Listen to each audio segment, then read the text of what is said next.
Yes, we are live. Hello, guys. Good afternoon. You're welcome back to my channel. My name is Olivia. If you're just seeing me for the first time, thank you. Welcome. I'm a Nigerian and I live here in South Africa with my family and I make various content. So I'm sure you like it here. Thank you all for joining. Sorry, I'm a few minutes late. I had to, put things together before I come on live. Thank you so much for joining, everyone. Can you see me and hear me? If you can see me, hear me, say hello. And as you're joining, please give the live a thumbs up. Hi, Beauty, are you here yet? Beauty, are you here? Let me just okay, you're here. All right. Let me just put this thing on the. Let me put the link so that Beauty can join. I'm having my co-host Beauty again today, a Nigerian content creator who also lives here in South Africa. So we are also going to co-host the show like we did yesterday. If you were, if you watched the show of yesterday, so Beauty, the link is there for you. Okay, for you to join and come on the studio. Am I audible? Can you guys hear me? So thank you everyone for joining again. Okay, um, okay, Beauty is here. Let me just join her. Hi. Hello, Beauty. Thank you for Hi. joining. Thank you for having me. Thank you so much. Okay, so everyone, thank you for joining. So it's this live stream, like I said, it's from yesterday's live stream that we decided to like do this one. We decided that we are going to have another one today again from yesterday. So welcome everyone. Please give the thumbs on. I think we're having a playback. Do you have two systems on? No, Do you no. have okay?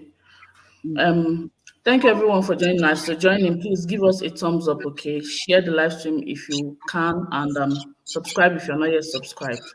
I'm hearing a playback from your side. Maybe when I'm talking, you can mute yourself, okay? We'll just do it like that, so that yeah, that's better. Then you want to talk, you can unmute yourself. So in today's video, we are talking about um unlike South African leaders, why does Nigerian leaders seek, or why do it should be why do Nigerian leaders seek medical attention abroad? Okay, beauty, right? That's what we are talking about today. Okay, so let me just open the floor. Um, in yesterday, I think it was another Nigerian, a two Niger, if I can remember correctly, that was talking about really why is it that where were we talking about beauty? Can you remember exactly before he started talking about that part? Yes, we were talking about why is it that they do travel out to seek medical care abroad. I think that was basically what the discussion was about. Then one of the reasons that we highlighted is the fact that is security. We did highlight security as one of Yeah, the I'm trying reasons. to no, I'm trying to draw like I'm trying to remember what exactly we were discussing before he said it. Anyway, I think Okay, maybe can it's you from healthcare general. We're talking about yes from healthcare in general. healthcare generally Yes, how so healthcare specifically the mobile healthcare system. yeah true The okay mobile. So we now from there transcended into other topics around healthcare as well. okay. So I think he just spontaneously, threw that out there. Okay, so we Yeah. decided to discuss. So some of the things we highlighted yesterday was that I think one major reason we feel that Nigerian leaders are are not kind of they don't feel safe.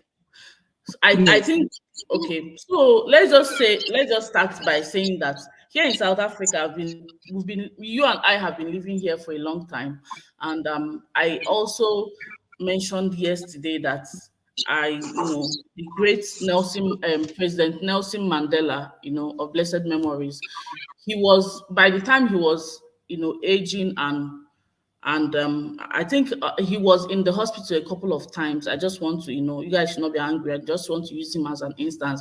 He's somebody that I would say most South Africans hold in high regard.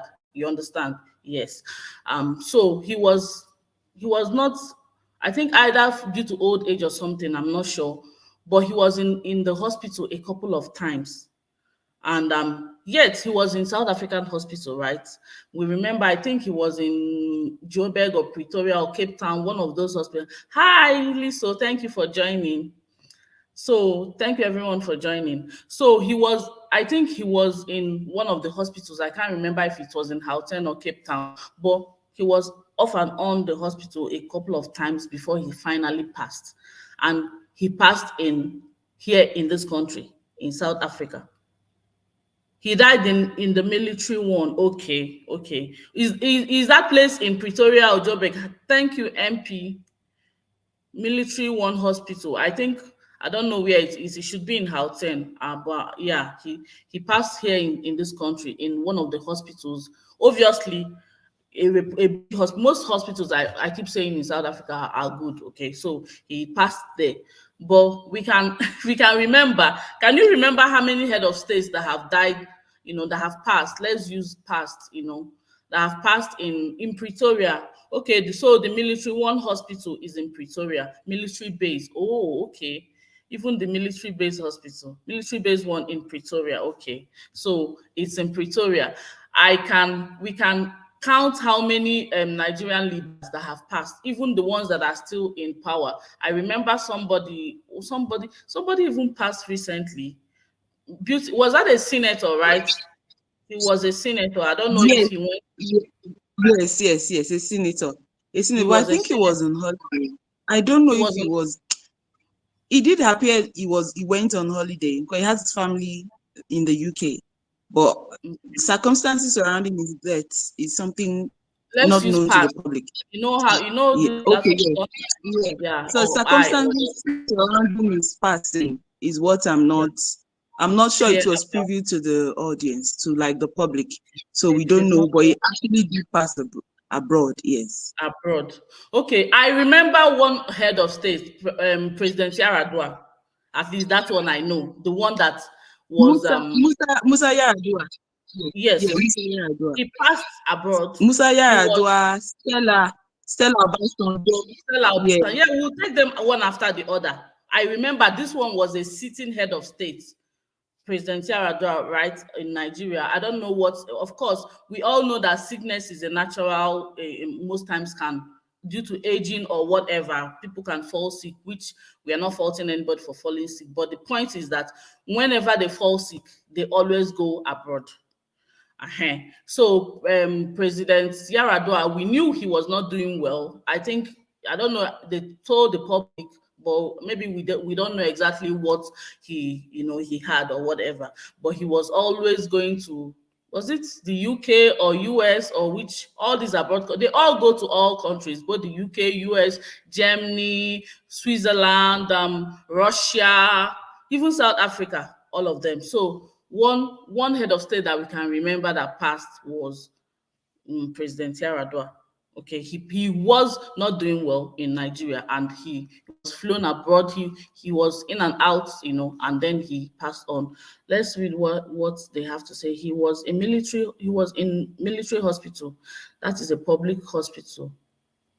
Are you serious? Oh, the military hospital is actually a public hospital. Can you imagine? Beauty. Somebody in the person of, Nelson Mandela, like he is somebody that you will say that the country, if it means taking him anywhere in the world, South Africans will want to take. But he was No, in the military. he was a global citizen. He was a global citizen. It's not, yeah, exactly. It's not even exactly. It's not just South Africans don't only, honor him all over the world. If you I think my somebody the other day, it was Wendell Space was showing somewhere a museum in Switzerland, and you will see his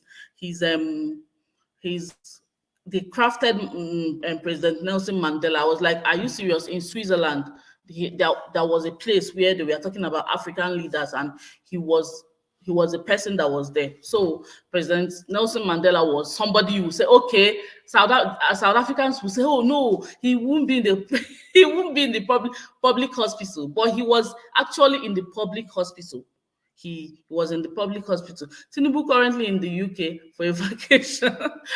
No, the one that of President Tinubu is that was one of the reasons why Nigerians were like, no, we don't want President Tinubu, because they felt he was always going to the UK to have to get medical attention, and people speculated that he was not doing well with his health.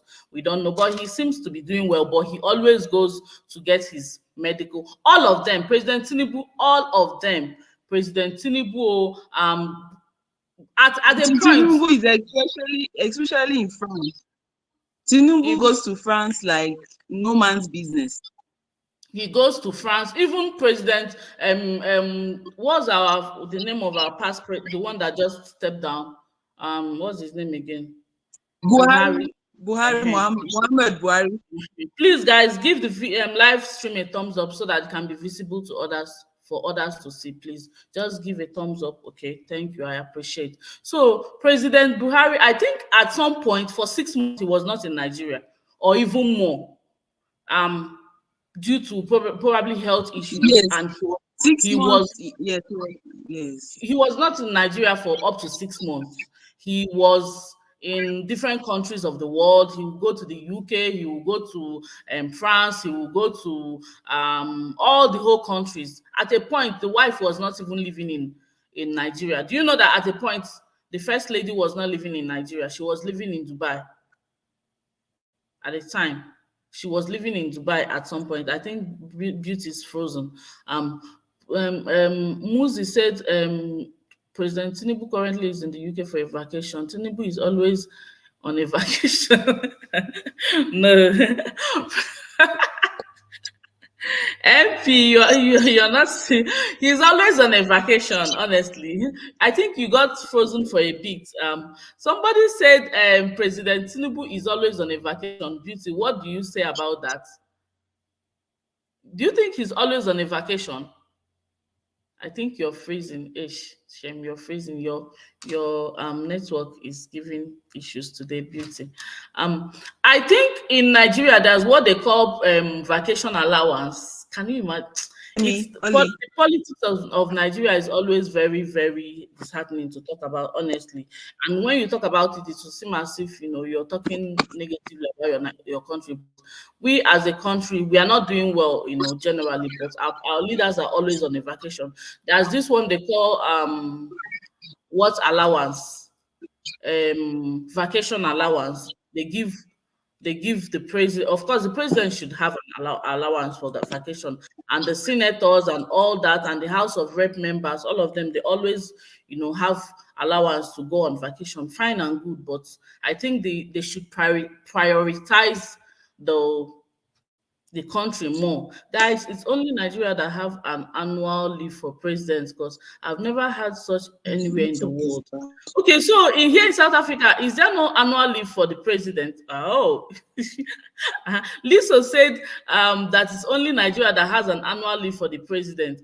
Yes, I know Nigeria has an annual leave for the president, and there's vacation allowance. Not just the president, all the politicians, those in the House of Assembly and those in the House of Representative, and all the governors and all that. They have the annual leave, and they have an allowance that accompanies it also.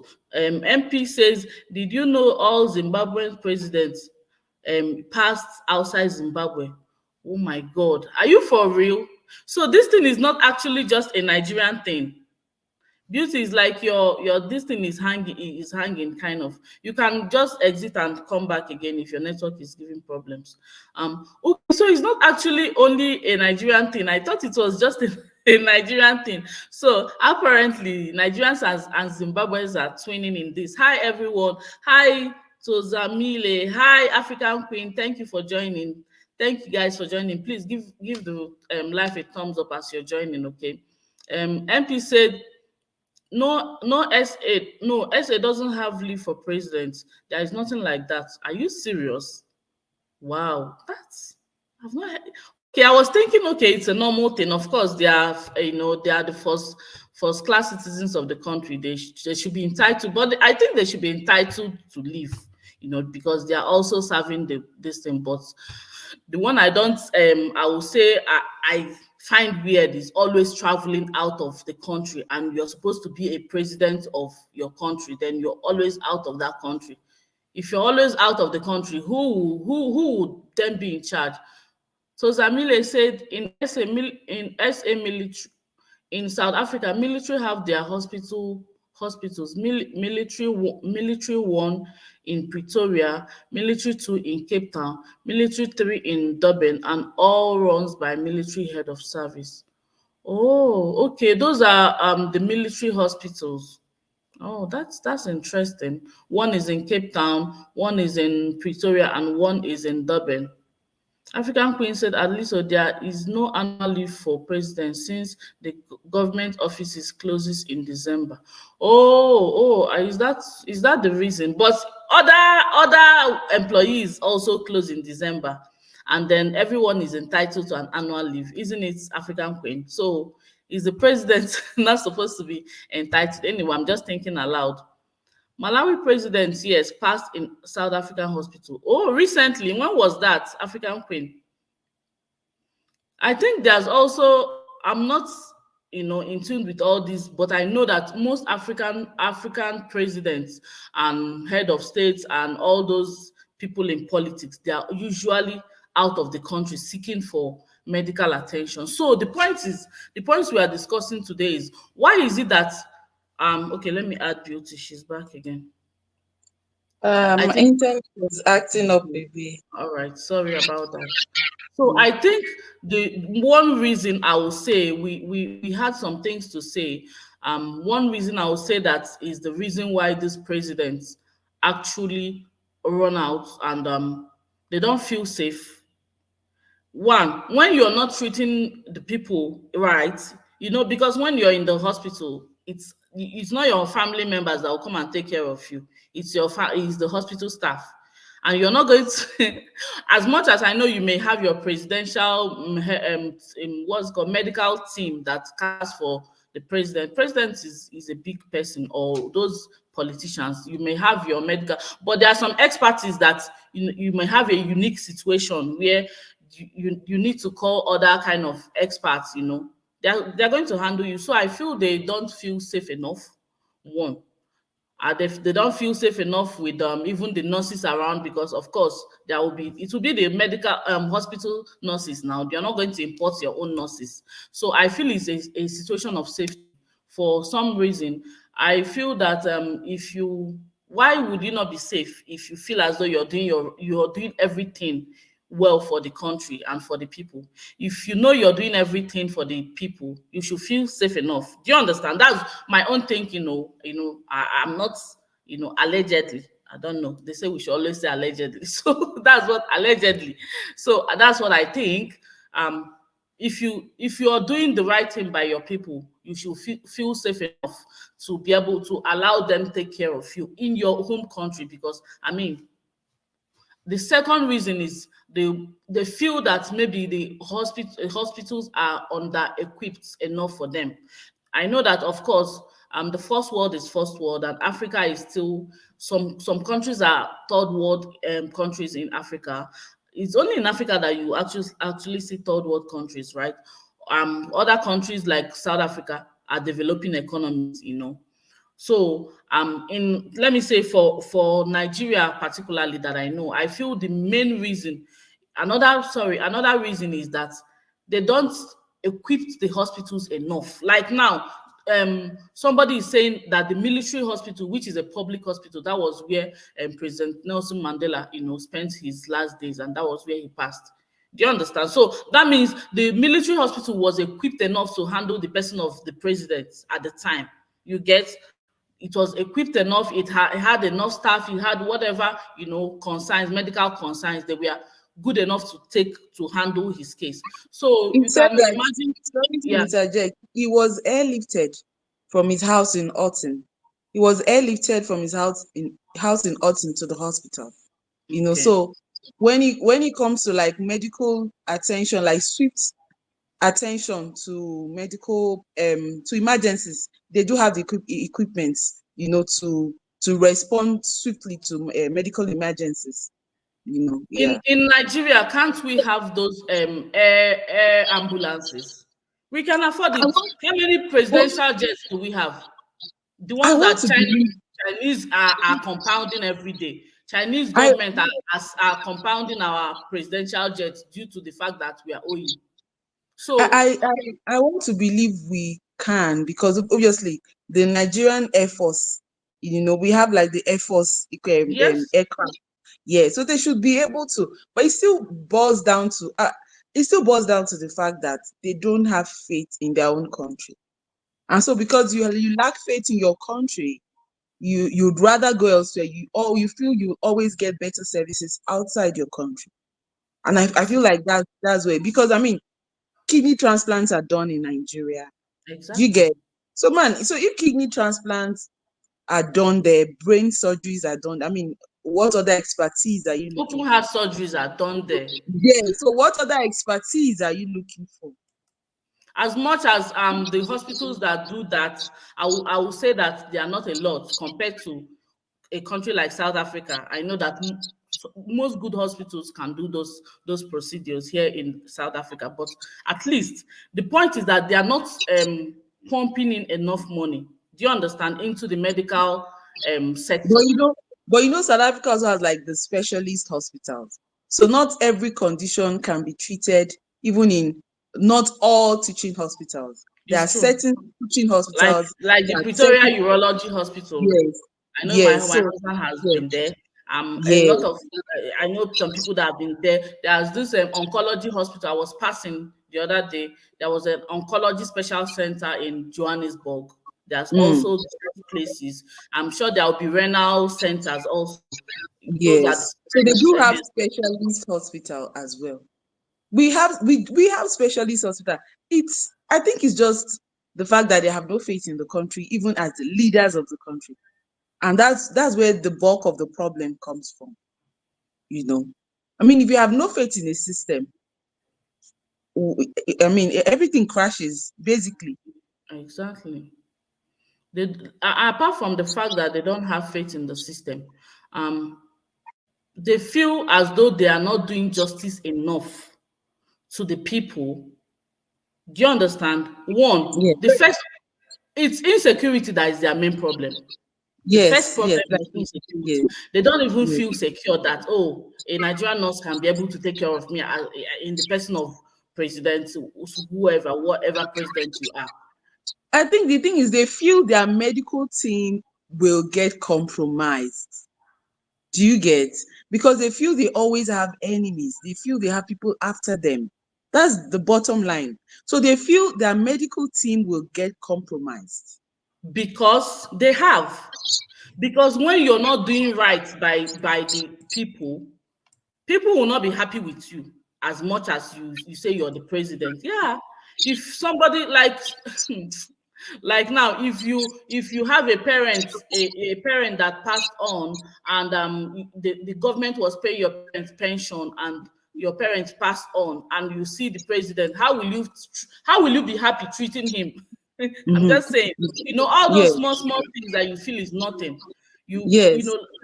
Pensioners are not being paid. Like, it's very if you talk about that one now to a South African, it will be so strange that at the Mm, end of the month, pensioners, they will owe them their salary. mm. Although there are some states that are doing well. My problem with Nigeria, I think, is this state to state thing that they do. Like, every state, all man to yourself. Imo State is doing a different thing. Edo State is doing. Lagos is doing. Do you understand? Because there are some states that are actually doing very well in Nigeria. Then there are some states that are doing so poorly. Hopefully, yes. Like Imo State, oh my God. I will even call them out. The governor is doing bad. Some states are doing, even you will see a state that is like Abia State, a neighboring state. They are doing well now. It depends on who is in seat now. in terms Yes, of electricity. Abia used to be like the worst state Like ever, and Abia has ever, no ever. has no natural resources. I think they give them allocation based on the natural resources that you get you No, have. Do you know Abia State produces oil? I hope you know. Do they? They do. They are one of the NDDC states. So they Abia? are. No, no, they are Yes. not. They Are are you not. sure? Yeah, no, they are Abia not. State, are you sure? Oh, They are okay. not. Abia Okay. State, Abia State does not. Oh, okay. In the east, it's Imo State, River State, Bayelsa State, Ebonyi State, Oh, and okay. Delta State. Yes, Okay. that Okay. produces oil, and those are And the how people about that Cross River? Cross Cross River River. I State, think Akwa a little, Ibom. a little. Those Okay. ones a little, but the main oil produce, the main oil producing area state in Nigeria is Rivers and Bayelsa. Okay. Rivers State and Bayelsa State. And Okay, Delta State as well. and then Delta, and then Imo. Hi, Yeah, African okay. Queen. Thank you for joining us today. I need to reposition. Hi, Oli Oli. Hi, Beauty. So she can hear you, but I think she's trying to reposition something. Thank you for joining there. You're How are welcome, my you today? sister. What's your take on what we are saying? I hear you, and you know when you guys are busy talking about is it, yeah, I think it's Buhari, your previous president. Yes, Do you yes. remember there was this hula bula when they were doing the cost? Because most of the time when he goes abroad, because he loved London, most of the time he will be ferried to the London hospital. He will Mm. be airlifted, actually. No, he was using a private jet. No, And then yeah, they his said private jet, where yeah. he parked his private jet, the amount that he was paying there, he could build about 10 hospitals in Nigeria. And Exactly. the very same amount per day, it was equal to the budget that it's given to the hospitals in Nigeria for 12 Imagine. months. That's sad. That it's sad. Can you imagine? Because all this traveling, it incurs a lot, to the national whatever national budget or whatever they call it. Because if a president has to travel, they have to travel with their private jet, right? And they have to Yes. pack these jets. These things are not cheap. To the No. these things are not cheap to maintain. It's just like let me say, for instance, now you can't compare the cost that parking a private jet in somewhere in South Africa and here is. Maybe the president is not using his private jet. They park it somewhere in the presidential, wherever they park it, and someone that the private jet is always abroad. Yeah, You'll be taxed in pounds, heavy exactly. currency, all the time. That's how I remember one of our private jet, one or two of the private jets last month or last 2 months. I heard that it was compounded in China. Was it in Canada? Chinese government, seized the presidential private jets due Yes. to the fact that It's um, China. yeah, Chinese government, yeah, due to the fact Yes. that Nigerian government was owing them. Yep. Yet they were acquiring new private jets or something. Allegedly, I don't know the story, but something in this, in this line. Then they have to And say, okay, so if you guys can't pay, we are going to have to hold on to the private jets. So these are that's the what way they Chinese spend did. money in Nigeria. Like, it's so crazy and it's so sad. Did you hear what Yeah. she said, Duty? I did. I heard. Hi, African Queen. How are you today? Hi, Beauty. How are you? I'm good. How are you? I'm great, man. I'm awesome. It's Friday. We on to Yeah, the yeah, it's going to be a Friday. long weekend. Yeah. Yes, I did. I heard her, Olivia. I heard her. I heard. I think it's always been the pattern with our government. It's always been the pattern. Like you can barely take care of issues in your country, but where it concerns the politicians and the people in the aims of affairs, they don't mind plunging the entire budget of the country into their own personal lives. They don't mind, even if it means having to borrow to cater to their needs. They will do so at the detriment of the Ex- populace. Exactly. Do you know that's why people were not empathetic on the Senate president that is serving jail term in the UK last last year, right? Ekwere Madu. Do you know the story? I feel Yes, because you empathetic. know I felt bad actually, but no, I don't feel bad. Nigerians I don't. He was a bad politician. I don't feel bad for him. He wasn't a good Nigerians did not politician. feel one No, single empathy no, towards him. no, I know I talked no. about I covered that story as well because this man, your child has an kidney failure, and unfortunately I feel bad for her. And you go to the UK, okay, those kids they all studied in the UK. Fair enough. Fair enough. They studied in the UK and the kid had kidney failure, and you go to another man's country to commit crime because just because you want to save your child, you know, Oh, I remember that story just where they because were you want to save your trying. child. Yeah, and a lot of people we are most Nigerians Wow. like they did not empathize with him at all. They were like, good for you, because we have centers where you can come and bring this child and take care of her. Or and a lot of people we are saying that this senate president, he was a senate president at the time, that he was actually in the hem of affairs where he could have built world class medical center. I think he was handling some medical funds or something. Allegedly, I don't know the particular story, but he could have done something. Of course, the Senate president is the number three citizen in the country, at least for our kind of, So they didn't empathize with him. His child, I think the girl is still in the UK and she has still not gotten her new kidneys. They they incarcerated him in the UK because the story is that they incarcerated him because he wanted to get the kidney in a fraudulent manner from a Nigerian young boy that they sent to they Yeah, I imported think from the I UK. I know there's a little there's something about that story that isn't clear.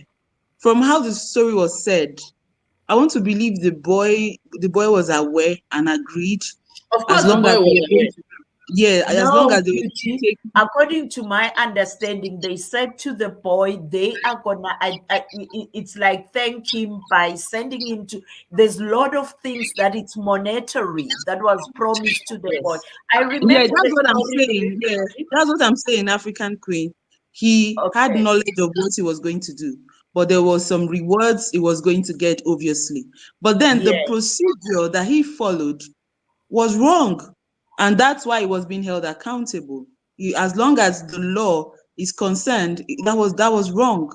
Yeah, no, the thing That about was the illegal. It was organ illegal. donation is that I think the law is that it should be donated willingly. There should be no monetary gain or monetary promises, something like that. You shouldn't promise, okay, I'm going to pay you, I'm going to give you so so and so. It should just be donated willingly.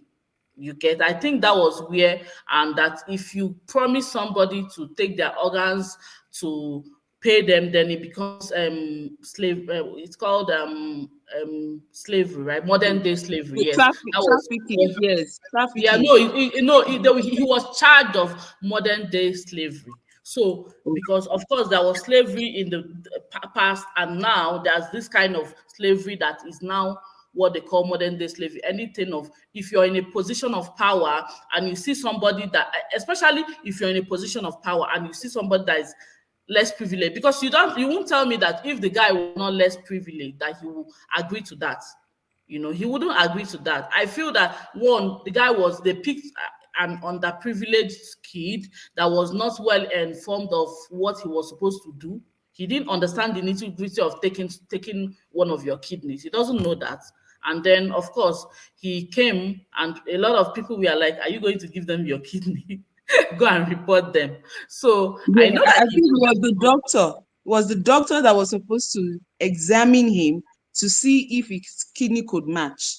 It was actually the doctor. Even the doctor was involved. Remember, the Yeah, doctor also got arrested. Yes, no, the I doctor. think The no, doctor got arrested. Ekweremadu's doctor that found that guy already got a kidney. through an illegal way as well for himself. So that was how I think that's what he's been doing. The story of Nigerians politicians is so disheartening, and they are so callous and they are so mean, in the sense that you don't even care about this young child. You just all you cared about is your child. Do you understand? Yeah. Because they would have waited. This girl is in the UK. If her case was critical, I'm sure they will give her. I don't know. Let me not say what I don't know. But you don't what goes around in Nigeria to fly in the UK, because if it was Nigeria, I bet you they would get that by any means possible. They would have gotten that. They would have gone away, like they would have just escaped the whole thing. But a lot of people were like, okay, good for you, because you left where things are happening in Nigeria and you came to the UK. I'm like, people, no, that's not what you were supposed to be saying. What is wrong is wrong. Even if you do it in Nigeria, it's still wrong. If you do And it if in it's the, yes, it's still wrong. But people were saying, yeah, of course, in Nigeria, he has power. He would have done it. It won't come out even in the media. But he wanted the best. That's the same thing we are saying. They don't feel as though the medical care in Nigeria is good enough for them, no matter what. Nigerian doctors are really trying. The ones that are still in Nigeria and the ones that are abroad are also doing very well. I think it was to Niger that said something about they want to build a world-class hospital, and they said they were going to import white doctors. Not like I'm against white doctors. I'm just trying to, reiterate what he said yesterday, that they're going to just import white doctors instead of inviting Nigerian doctors that are abroad. A lot of Nigerian doctors are in the UK, in US, here in South Africa, a lot of them, different countries of the world. Why don't you build and say, okay, Nigerian doctors are specialists in this field and this field, and come back home, and what do you guys think? Would you want to come? But they said no, they're just going to import white. I don't know, allegedly. I don't know where he got that story, but I know that guy always goes with a lot of statistics, so I'm sure he must have seen the story somewhere. So it's actually so sad. Let me read. Do you guys have something to say while I try to read what people are saying? And with them running abroad to get the treatment, it baffles me because at the end of the day, they get treated by the same African that they are running away. Because most of the Exactly. people that works in medical industry And abroad, it's Africans, African God bless. people. God So bless you. what is it? God bless you. Most people that are working in the medical sector, most people that, because the medical sector, guys, is so hectic. Honestly, I'm not going to lie to you. From what I know, it's so hectic. Most, other races, I know they're still there, but like heavy lifting, like nurses, is mainly blacks that go to all these countries that become nurses, doctors, and all that. They will still get treated by black nurses, and An African, black African African. nurses, Yes. Yeah, they'll still get the same treatment. So I feel it's just, I was trying to say yesterday about how the average Nigerian think. I always tell people that the average Nigerian is not like South Africans. A South African will pick their like their local over a foreigner. But in beauty, I don't know if you remember, in Nigeria, if you're a foreigner in Nigeria, then no, I don't know how it is now. Oh my God, people will prefer No, you. foreigners are kings and queens in Ah, Nigeria. ah, They are kings people, and queens. It doesn't matter whether you're white or black, as long as you are from even neighboring Cotonou, you are I'm telling treated you, better. you will No, be it's treated better. not like treated better in that sense, but we generally respect foreigners. They, Generally, on they all will on a like, general basis. We I'm revere not. foreigners. When you say, "Oh, I'm coming from so so and so country," there's an automatic reference to you as a person. So it's still that same thing of not being patriotic to a certain way, to a certain extent, because patriotism made somebody like President Nelson Mandela to go to the military hospital, a public hospital. You know, it's being patriotic. And he didn't tell them to, oh no, okay, fly me to the UK. I think they have it better somewhere in the UK. Fly me to I don't think UK hospitals are better than South African hospitals anyway. But if it was No, a yeah, Nigerian they have the equipment, that's nice. and the system endeavors to also, improve and, get better at at the service delivery. They try. It's not the best, but they try, and they put in the work, to always deliver services to their people. So when you have a government that is that conscious about its people and its country, obviously they would always match to international standards. They will always match to international. I don't think hospitals here are not as equipped as the one anywhere in the world, to be honest. To be honest. So why would the elites want to travel out when they know they have good hands here? They know they have good hands. They wouldn't want to travel. There's a lot of doctors' brain drain that goes abroad and leave Africa. The only thing is that if you don't make a place where they're gonna work, let it be conducive and pay them enough. Because those dollars and pounds that they earn there, the lifestyle, the money, they use it there. It becomes at the end of the day not so much beneficiary. But if we can make the places here at home to be excellent, for them to be more relaxed, because to be in medical industry, it's a very, very extremely strenuous job in the world. So if you don't accommodate them by them to be free and relaxed spiritually and mentally, what do you expect from them? Yeah. Yeah, I I want think our leaders are failing us dismally, and if we don't talk about these things and raise an awareness about it, last time, as much as here in South Africa there's that notion, yeah, the Zimbabweans are coming here, they're exhausting our system. My heart sank when I read the article that was stating that in Zimbabwe the doctors will even risk to do an operation without gloves, because they are not there. There's no money to buy. Yes, I was so shocked, and I was are like, you for no, I don't think that's true. I don't think any doctor would. it is true. It has I been just reported that they were doing the barehanded surgery for lack of gloves. It was in the media. wow. Because if Oh there are no, not but I enough mean gloves. equipment, do you So remember so there? No, but gloves are like the bare minimum. yeah. And gloves are not expensive. Wow, But that's they don't have them. They don't even have Panado or why won't they Perisamol. have gloves? I don't think doctors can do an operation in any on sterile because you're going to give the patient infection and they are going to die of infection. So that's I don't think that may be that maybe they may be trying to portray how bad it is, but not to the extent of gloves. You might say Panados, yeah, may be running out of stock from now to from here and there, but gloves, I doubt it. It was on I want to SABC. doubt it in my honestly. But who You, knows? I don't know. Do you you know, understand? SABC likes to interview the Zimbabwe people. It was one of the doctors speaking on SABC channel.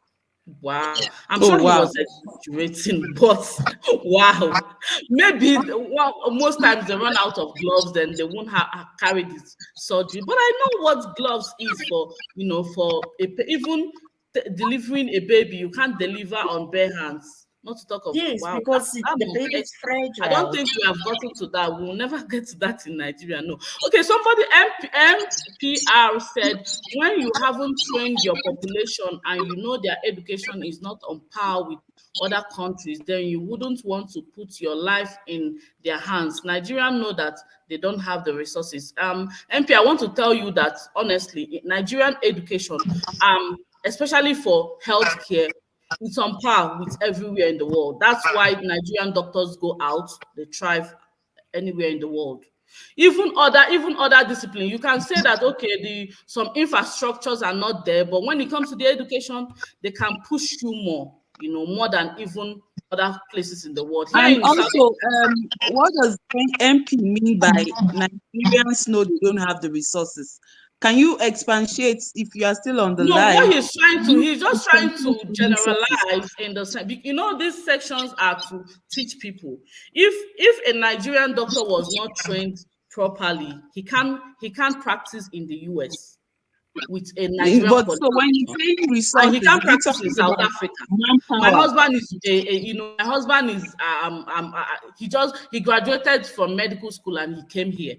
I just want to put that because we keep correcting impressions with this live stream. If you comment something that it's well or is right, I will definitely comment on that. If you say something that I need to correct, so it's not correct, okay? The education in Nigeria is good. I know things are really bad, but not that they have on that trained doctors or on that trained personnel. That's not true, honestly. That's why they can still go out of the country, practice and write the board exams of the country, and they start practicing, and they become specialists, and they take it up from there. So yeah, I just want to encourage correct that impression. Yeah, so we have someone in the studio. Hi, Precious. What do you have to say? Thank you for joining. Hi, everybody. Hi. Hi, How Precious. are you? How are you? Fine, You thank you. good? I'm Yeah. fine. My first time on your live, but I always watch you. Thank you so much for joining today. I'm Thank you. joining from Sweden, by the way. I'm South African. How is Sweden today? You guys are Uh, feeling the cold now. yeah, now it's the beginning of winter. Oh, okay. Yes, Keep yes. warm, please. Yeah. So, what do you have to say? No, for me, the ignorance of people saying that the Nigerian doctors are not. Nobody I can think, say that. Honestly, it's just somebody. I don't think it's not even a saying. I don't think yeah. it's a saying. He just said that. I've never heard it anywhere, actually. No, it's because You of, know. sometimes people see this news on the internet, and then they start believing that everybody in Nigeria is like that. They are good Nigerians. People should have that in their mind, and stop their stereotype. Um, yeah. And also, me, I wanted to ask also about, what is it? Because I see a lot of people that are sick online because they cannot pay money and stuff like that to the hospital. Is that true? Yeah, it depends. One thing I when I started my channel newly, I try to explain to people how it is versus how Mm, it is here that I am versus how it is in Nigeria. So if you're chronically ill, sorry, if mm, someone is chronically ill in Nigeria and the mm, person is poor, they will struggle. That's the truth, because we don't really have a centralized medical aid scheme in South Africa. Here you can pick mm, up some plan, some medical aid plan that you can afford. Then it might not be doing much for you day to day, but with critical illness or dread diseases like maybe cancer or renal issues and all that, it can come in handy, because those medical aids, they prioritize those areas because they know that people can just fall ill from the blues. So yeah, most times when people are poor, really poor in Nigeria, or you worked in a sector where you don't have a pension, and mm, you become old and sick, yeah, you struggle, because those as much as those centers to cure people are there, unlike South Africa here, if you don't have medical aid, the government hospitals, as the queue is there, but you can get those services, right? You can get those mm. services, but in Nigeria, those services, the government hospitals that can be a little bit affordable don't have those services. Then the ones that have those services are very expensive. When I say very expensive, Oh so my. yes, yeah, that's it. That's actually most times. So people, because of the culture of Nigeria, Nigeria has this culture of from though people are becoming more cruel right now, Nigeria has this culture of they are givers. They know how to give. If you come and beg, say, hey, I'm homeless, I don't have, please. You will see people donating, actually, for real. They will donate. And so that's why you see people coming out every day too. Because they actually people donate to them. They raise, they set up GoFundMe funds, and they donate as much as possible. Sometimes those people get help, and sometimes they don't. Maybe they pass or something. But yeah, those arms that you see people coming to ask in the internet, like Nigerians, they come to ask because people they know people give, and then and then yeah, they come to ask because they know people give, and then people give them as well. So yeah, hi, that's what So you mean there's no good government hospital that accommodates people that are poor who cannot yeah, they are afford? good. The government hospitals, they don't do those big things like cancer centers. You know, Mm, when you see people coming to beg for those arms, they're actually people that have cancers, right? You know, most time, or people that have kidney failure, people that are on mm, dialysis. No, they don't yeah. have those government hospitals that will treat people for, oncology patients free of charge. No, Is it that's They why because the you don't. government, I'm sorry to Sorry, interject, just is to it because the government does not have the money to put those lacking places in place? the my dear, government does have money. The Yeah. problem that's is what we are talking about. misappropriation. What's that? Misappropriation of funds. Yes. Hmm. Yeah, The which is government very has the sad. money. It's very sad. You know why I'm asking? Because when you see these videos circulating, it's a sad situation. Somebody is dying of cancer with those kinds of wounds, and nobody's there to help them without the community. Because I think I heard you right, coming in and donating. You know, those. I believe that the government needs to take those cases very serious and start upgrading their hospitals, you know, to You're right. accommodate people that cannot afford. This is my opinion on how I see things and how I feel that they should be changed. You understand? Because I Yeah, believe that Nigeria can build those things. They can have those things. they You can. know, That's I our problem. believe that. You know, it's just They that, as you waste said, the money. corruption. Maybe I don't know. You're And you're not very only correct, Nigeria, Precious. most of the countries here in Africa, they are Yes. suffering the same problem. It's Yeah. not only Nigeria. Because No, when it's you because the even, Nigerian one, it's in our faces. They put it out there, and then you see it, and then you are like, I don't understand why this person, he's in a detrimental situation, and they are circulating him. He has not received any attention from the doctors or hospital. That's what I mean. He's yeah, waiting for someone to donate until that money is collected. Then he or she can get help. Sorry. So that Yeah. is that is not that is. I don't think it's nice. You know, they need to change that narrative. When we look at them, we look at Nigeria as they don't care about their people. That is my concern. That's No, I don't that's know the if I don't your bottom want to sound concern as line. if is I'm valid and judging. your Okay, concern is I'm not That's right. the bottom judging. line. That's the bottom line. Yeah. That's the bottom line. The government doesn't care enough for its people, or they care Yeah. little or nothing for their people. So you're Yeah. on course, my sister. You're saying exactly. It's almost like I can clearly see the picture, the and actual you, picture of how the government treats its people. It could get better. And that's Yeah. why we continue to speak about it. But like I always say, if there's an impression out there that it's not right, it's in our place to correct it. But if there Yeah. is one that is true, then it's also in our place to say, yes, this is true.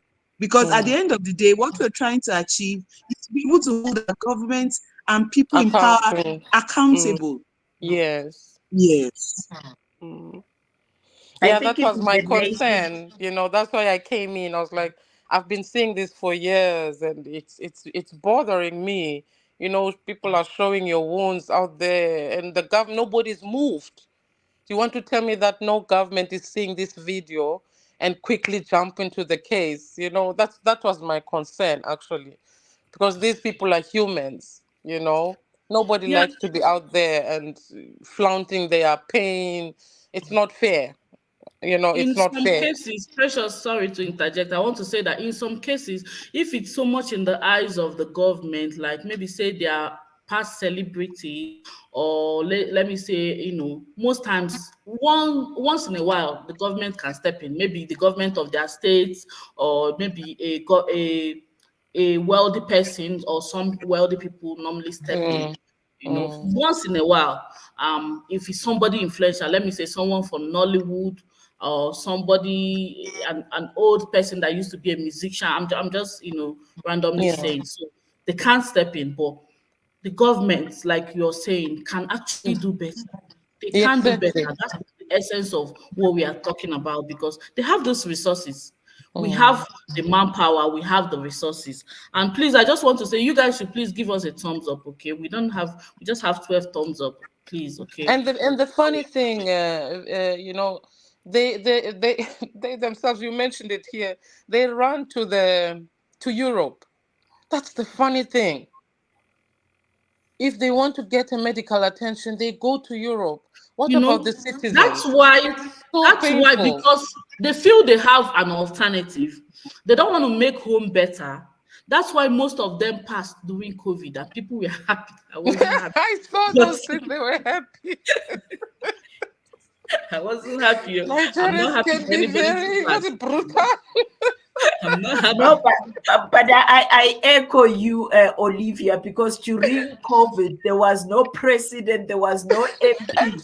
We were Exactly. using the same hospital. I All of think us, a we are going to lockdown the same needs to be hospital. done in If you didn't do your Nigeria. house well before COVID, it's on you. If you fixed your country, it's on you. There was no in and out of any country. So most of them passed during COVID. Most of them were really sick. So during after COVID, I think one or two things improved, but that wasn't enough. They tried to Yeah. see a reason to improve some things. So let's have just hang in there. You can mute yourself, Precious, if you still want to hang in there. Let's hear from other people on the studio. I think there's two Niger, please, let's hear from you. Let's Yeah. mute. Yeah. Greetings. Thank you for having me, Thank you so Olivia. much for joining. Yeah, greetings to everyone on the panel, the chat, and to the viewers. Yeah, this. When I put a link regarding when our minister wanted to bring this in doctors from Europe and America. So it's just the same problem that as we were highlighting yesterday, that these people, our people, for some reason, it's not only because we don't have the expert, we have the expert. It's just that we feel like the best things are over there. Is we don't support our own products. Like Nigerians make cars, but do you see Nigerians patronizing the car? Um, Exactly. and the same thing in many industries. Because somewhere along the line, we have already convinced ourselves, at least our elite class anyway, have convinced themselves that the best things are overseas. And this is not there are consequences to our behavior. And in a world where you see that even when you order for pager, people can put bombs in it, and you have your leader going to foreign countries, it's like we are asking for trouble here. We're asking for trouble. We are too loose with our lives. It's like we don't value our life. And if you don't value life, why should life preserve you? If we fail as a people, we are the ones causing it. And I think we lack awareness of what this world is about.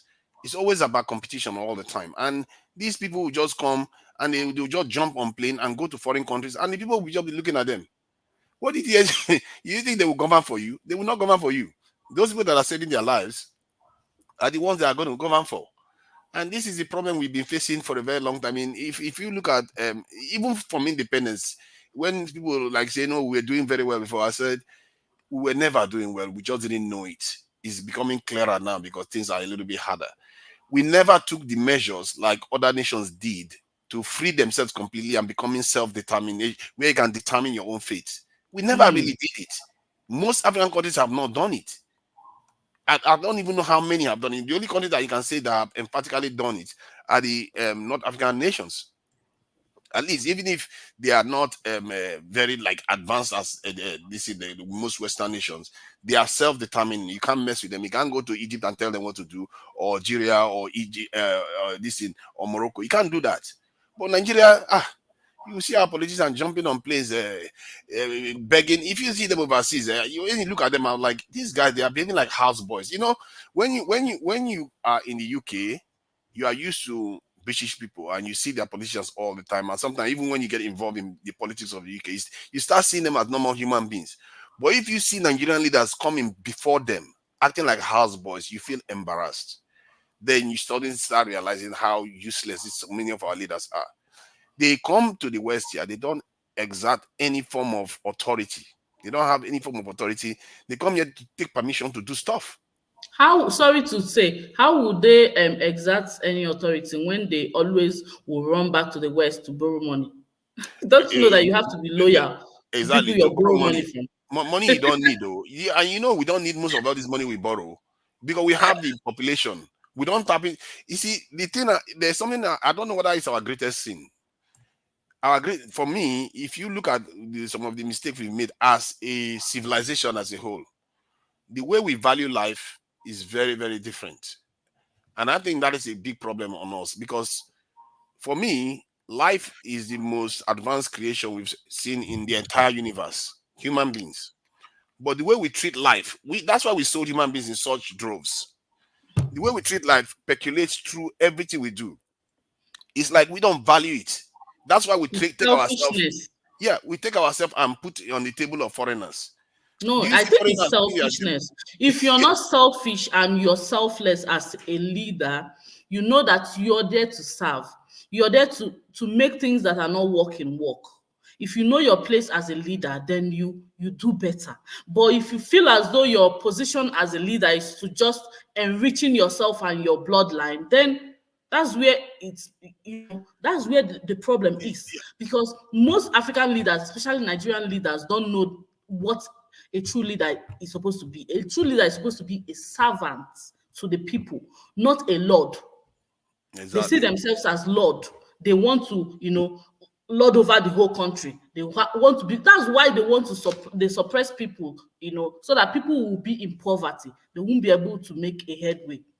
Mm. Selfishness. It's funny you use the term Lord because Lord Lugard, when he came to Nigeria just about 100 years ago, one of his observations that he wrote to the British, not to us, he was writing to the British.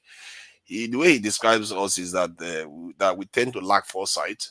We don't have apprehension. The term he used was apprehension for the future. In other words, we don't plan and fear for the future.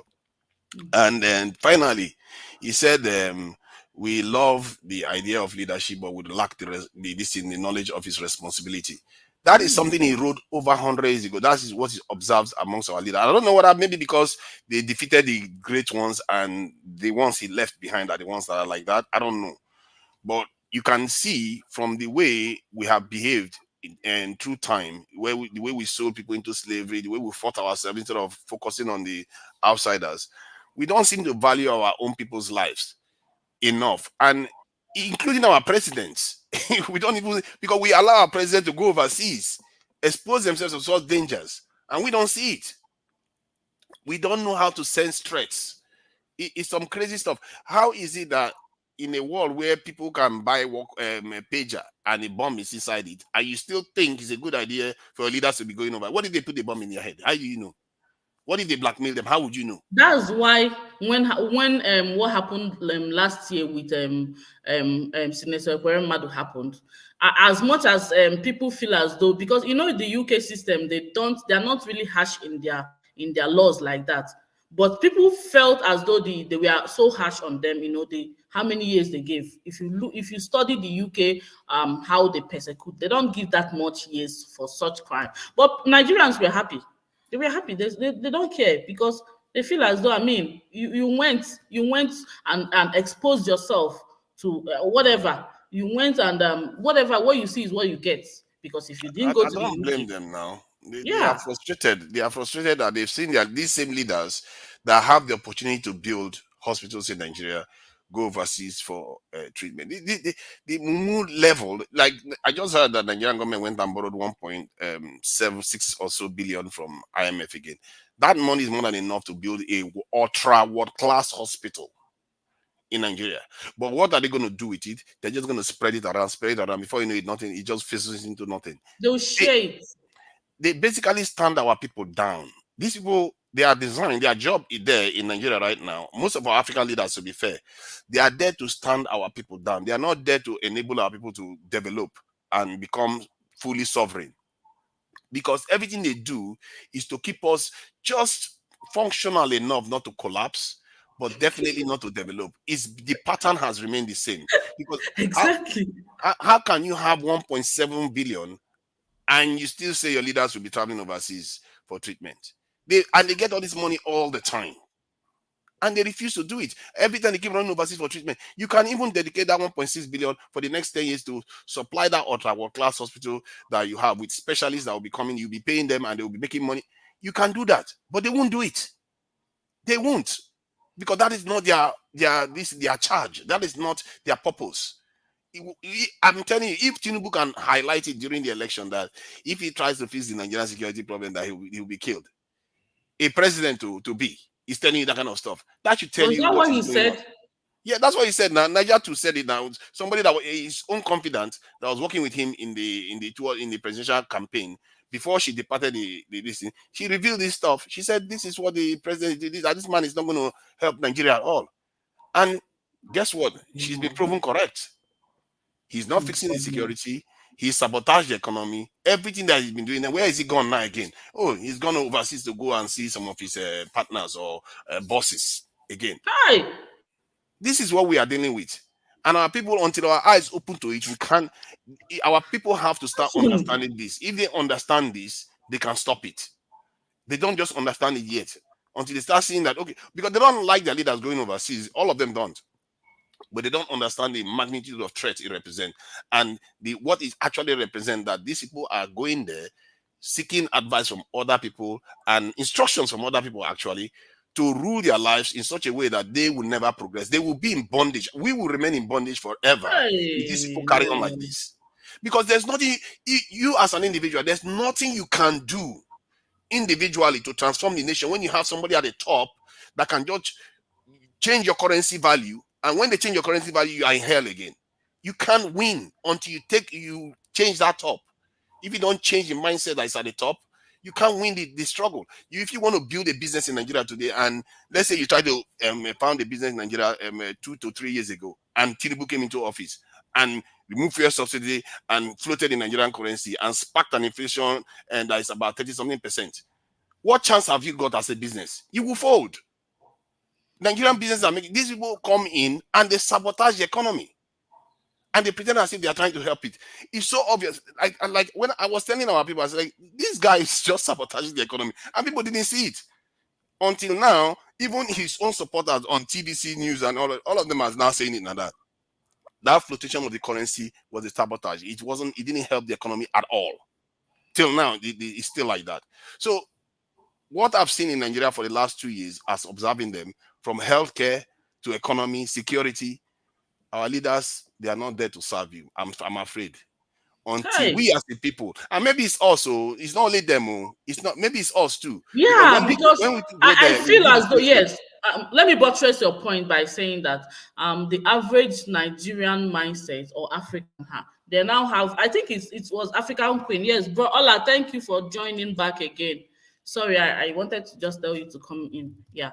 Let me buttress your point. I think it was African Queen that said that the black race are now becoming selfish yesterday, and I agree with you, because I think because we now look at our leaders and say, okay, since these people that are supposed to help us, they are not helping us. We now are now trying to help ourselves, looking after ourselves, and looking trying anything that we think will favor ourselves and our families. That's it, right? That's what you're trying to say, isn't it? No, it's really this is tragic, because like in Nigeria, I tell Nigerians all the time now that if your uncle becomes a minister now, you people will be the first to start telling him to steal money. You people will be the first to start putting pressure on him to do all those things. No, I would not though. Mm-mm. Yeah. Oh, maybe you won't. But your sister might, your brother might, and they will be asking for a position that they didn't merit.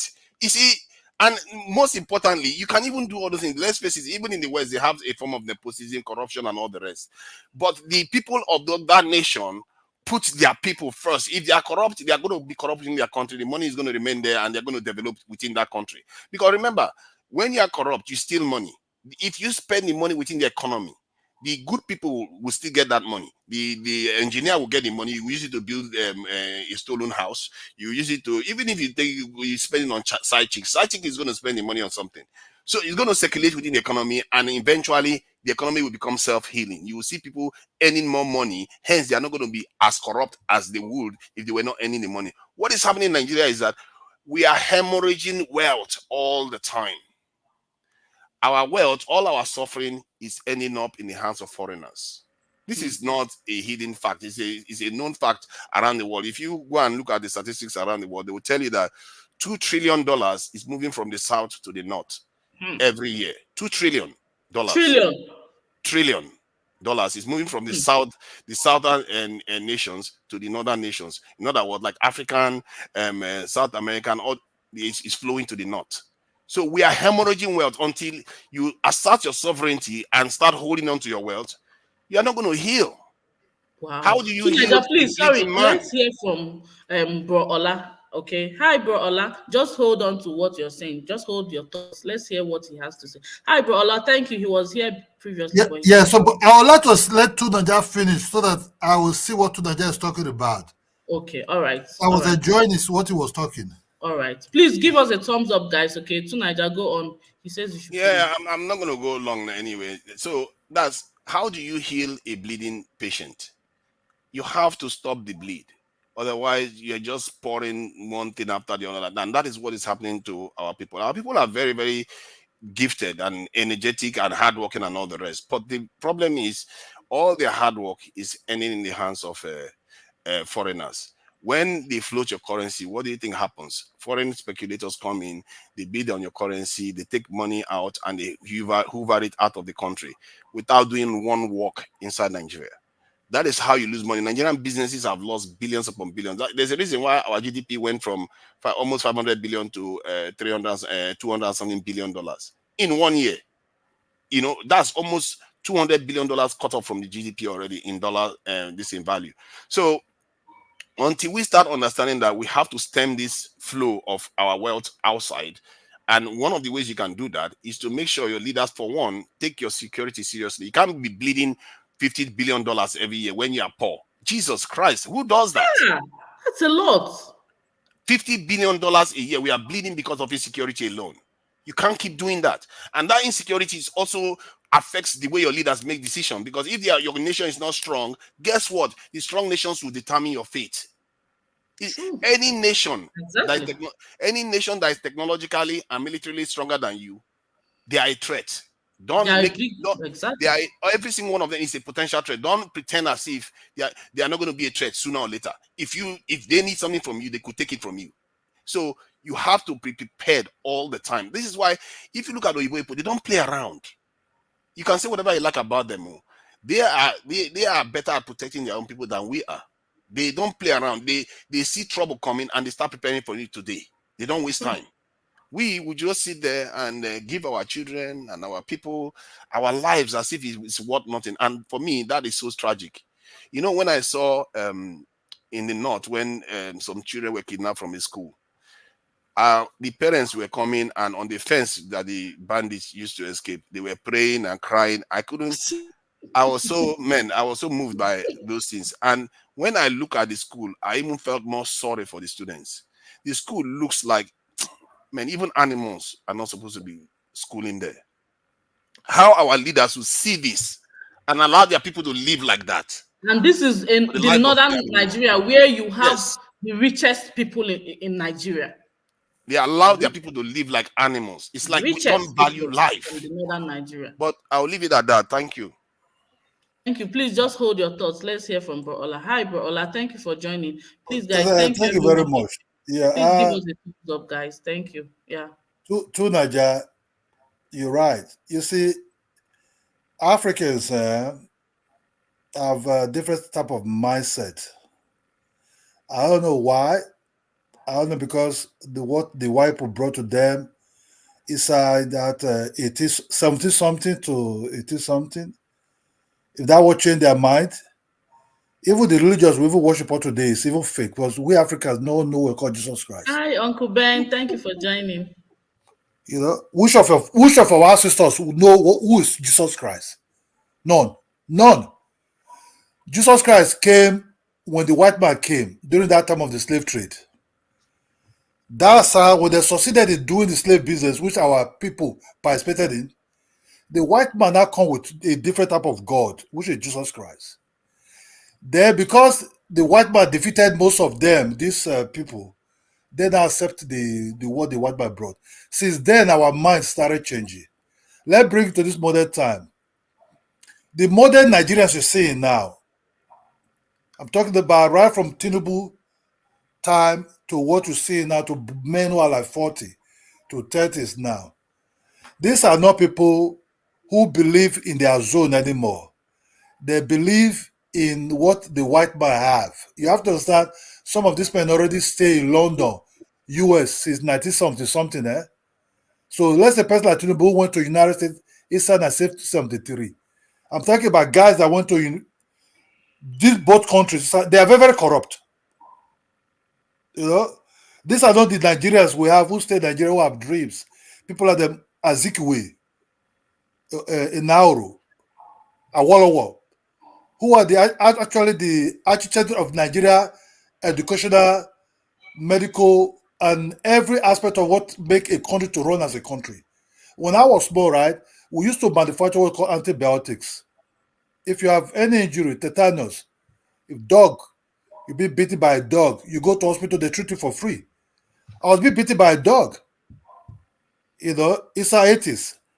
My mother took me to hospital. They gave me 14 injections for free as a little kid at that time. So today we were able to manufacture what we call Panadol. For paracetamol, we named it to be Panadol in Nigeria. Western was calling paracetamol. All injections, things were running well until these so-called ones who protested against the military, that's a pro-military regime, who protested against the military regime.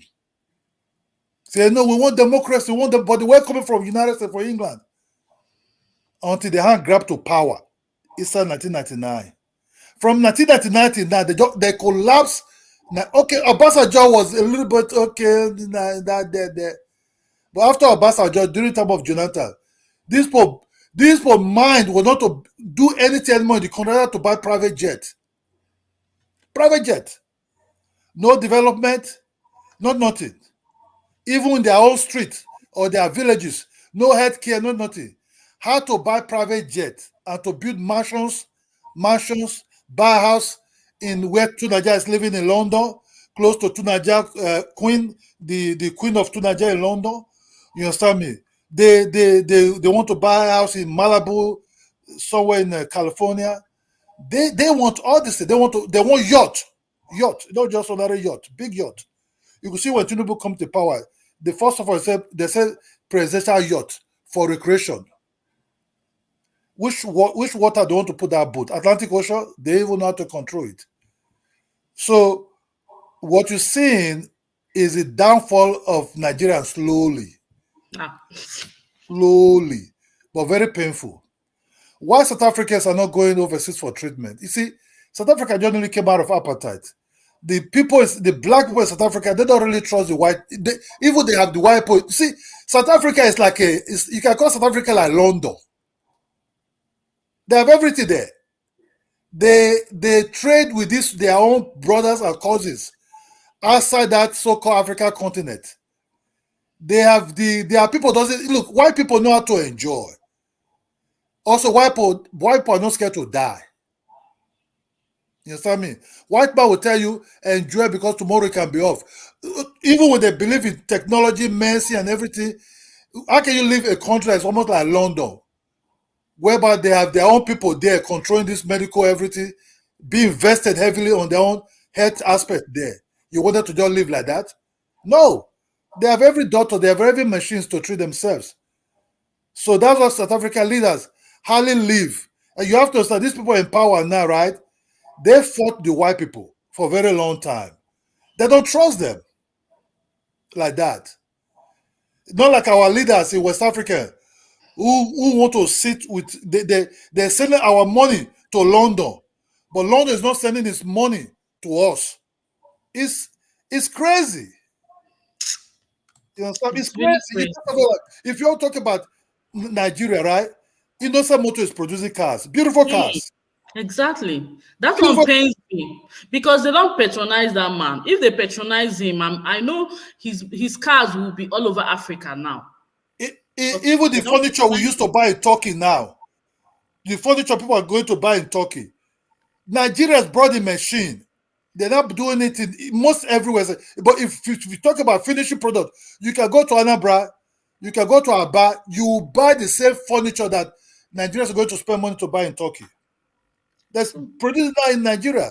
One thing I love Nigeria of, they are very, they are very skillful. They will look at it for some years before they start producing it. Innocent Motors are very beautiful cars.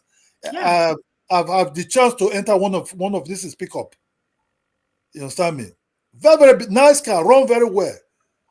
But the Nigerian government, the army is protecting the buying things from the guy. Is the army, not the general public yet.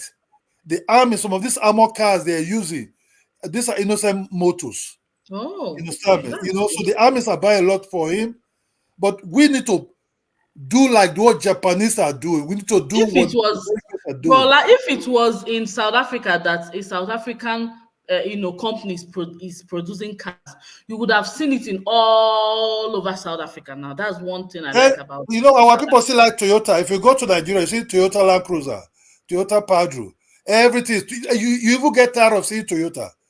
If not Toyota, it will be Benz. It will be Toyota Benz, Toyota Benz, Toyota Benz. Our leaders, sorry to say, will not get hope yet to, or if these people Hey, don't know the truth, and which is person like me will be part of that generation that will finally leave, so that let the other ones that will come up be more home based thinking. You understand? Because our leaders have fucked us up big time, big time. Look, my sister, I happen to be close to white people. You understand me? I happen to be white people. They have very less emotions. They don't speak with emotions. true. That's very correct. They before they think, they're very strategic. You understand me? Before they don't smile, they don't sad. They don't like us. If we're happy, we want to kill ourselves. If we cry, we want to kill ourselves. If we want to steal money, we steal money with emotions. You understand me? We don't think. We're just people who want na. White man would plan for 50 years, 100 years. You understand me? They know what they want.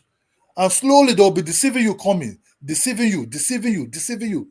Try to pretend, give you half truth. You understand me? But we're not. We just open our mouth. Chinachebe said when the white people came, they said, let's pray. Before the black man opened his eyes, the white man have already occupied the land. They now give the Bible to the black man. Chinachebe said that. He wrote that thing. Let's pray. Up to today, we still let's pray. We are now in London. Why the white people are taking the resources in the Congo? You understand? Taking the resources in Gabon. We're still in prayers. What you tell me? What can prayers do for us? Who believe the white man that come with evil Jesus Christ? Go to their churches. It's even No, empty.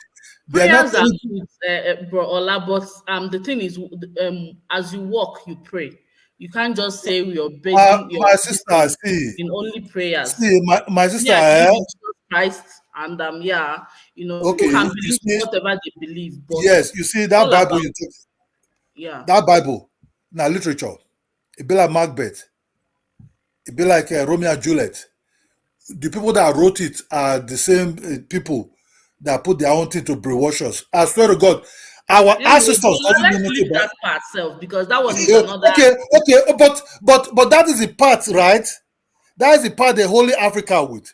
You see, Africa man started say everything is The spiritual. thing is, I think Africans are extremists. They, as much as Christianity came, most of us are all now about Christianity. Christianity is good. I believe in God, but there are things to be done apart from praying. But That's one I but would agree with but you. but our type of God, our ancestors was worshiping, right? If you lie, you punish you be punished. They were also praying to God though. They didn't they not mention devil when they pray. Oh. They always talk God on it. But the type of God is not type of God of corruption. But the one now they now brought, you can see how you can see where corruption came from now. If you go to churches now, they tie our people hand and leg inside that church. A pastor will be enjoying, having private jet, having big mansions, driving different Rolls Royce, Bentley, having a lot of servants. But the members in that church, they all look like I don't want to call it. They look. Brola, can we not divert the conversation, please? No, see, Can we stay on the you see, topic? you see what they kill us, we they want have truth. The No, whole no, truth but about Ola, Africa, the whole you truth, see, but I'll Ola, give you, this topic, but Ola, okay, this topic na topic for another day. I let understand me, where you dey come from. okay, I Yes, understand where you dey okay, come let me from. change it. See, my sister, what did they pay me to say, right? You go invest for your country, but you know, because if you go your country, you go to think about insecurity. Then you go carry mobile police, you go rent them with 1.5 million naira or maybe for 1 week, but you get investment. What about millions of naira inside your society? But you do always think about security continuously in your mind. But the people in power, they don't want to improve on that security because they're benefiting for that insecurity. It's a business. You understand me? Mm. Let somebody come in. Let me stop for now. Thank you for your Thank you submission. so much. Thank you for your submission. The thing is, I understand where he's trying to come. These topics are intertwined. Do you understand? But if you don't keep your emotions in check or keep your submission on track, you want to take all of them at the same time. I understand where he's trying to come from with Africans and what's it called, religion. I know that that is one of the problem we have as Nigerians and as Africans in general, because we saw really I don't know about whenever religion came, but the way we carry it, the way we are all about religion is not how the West, which brought about religion to us, carry it. But that, like you said, that's a topic for another day, and we can't mix. Those are two different things. However, who has something to say based on what he said?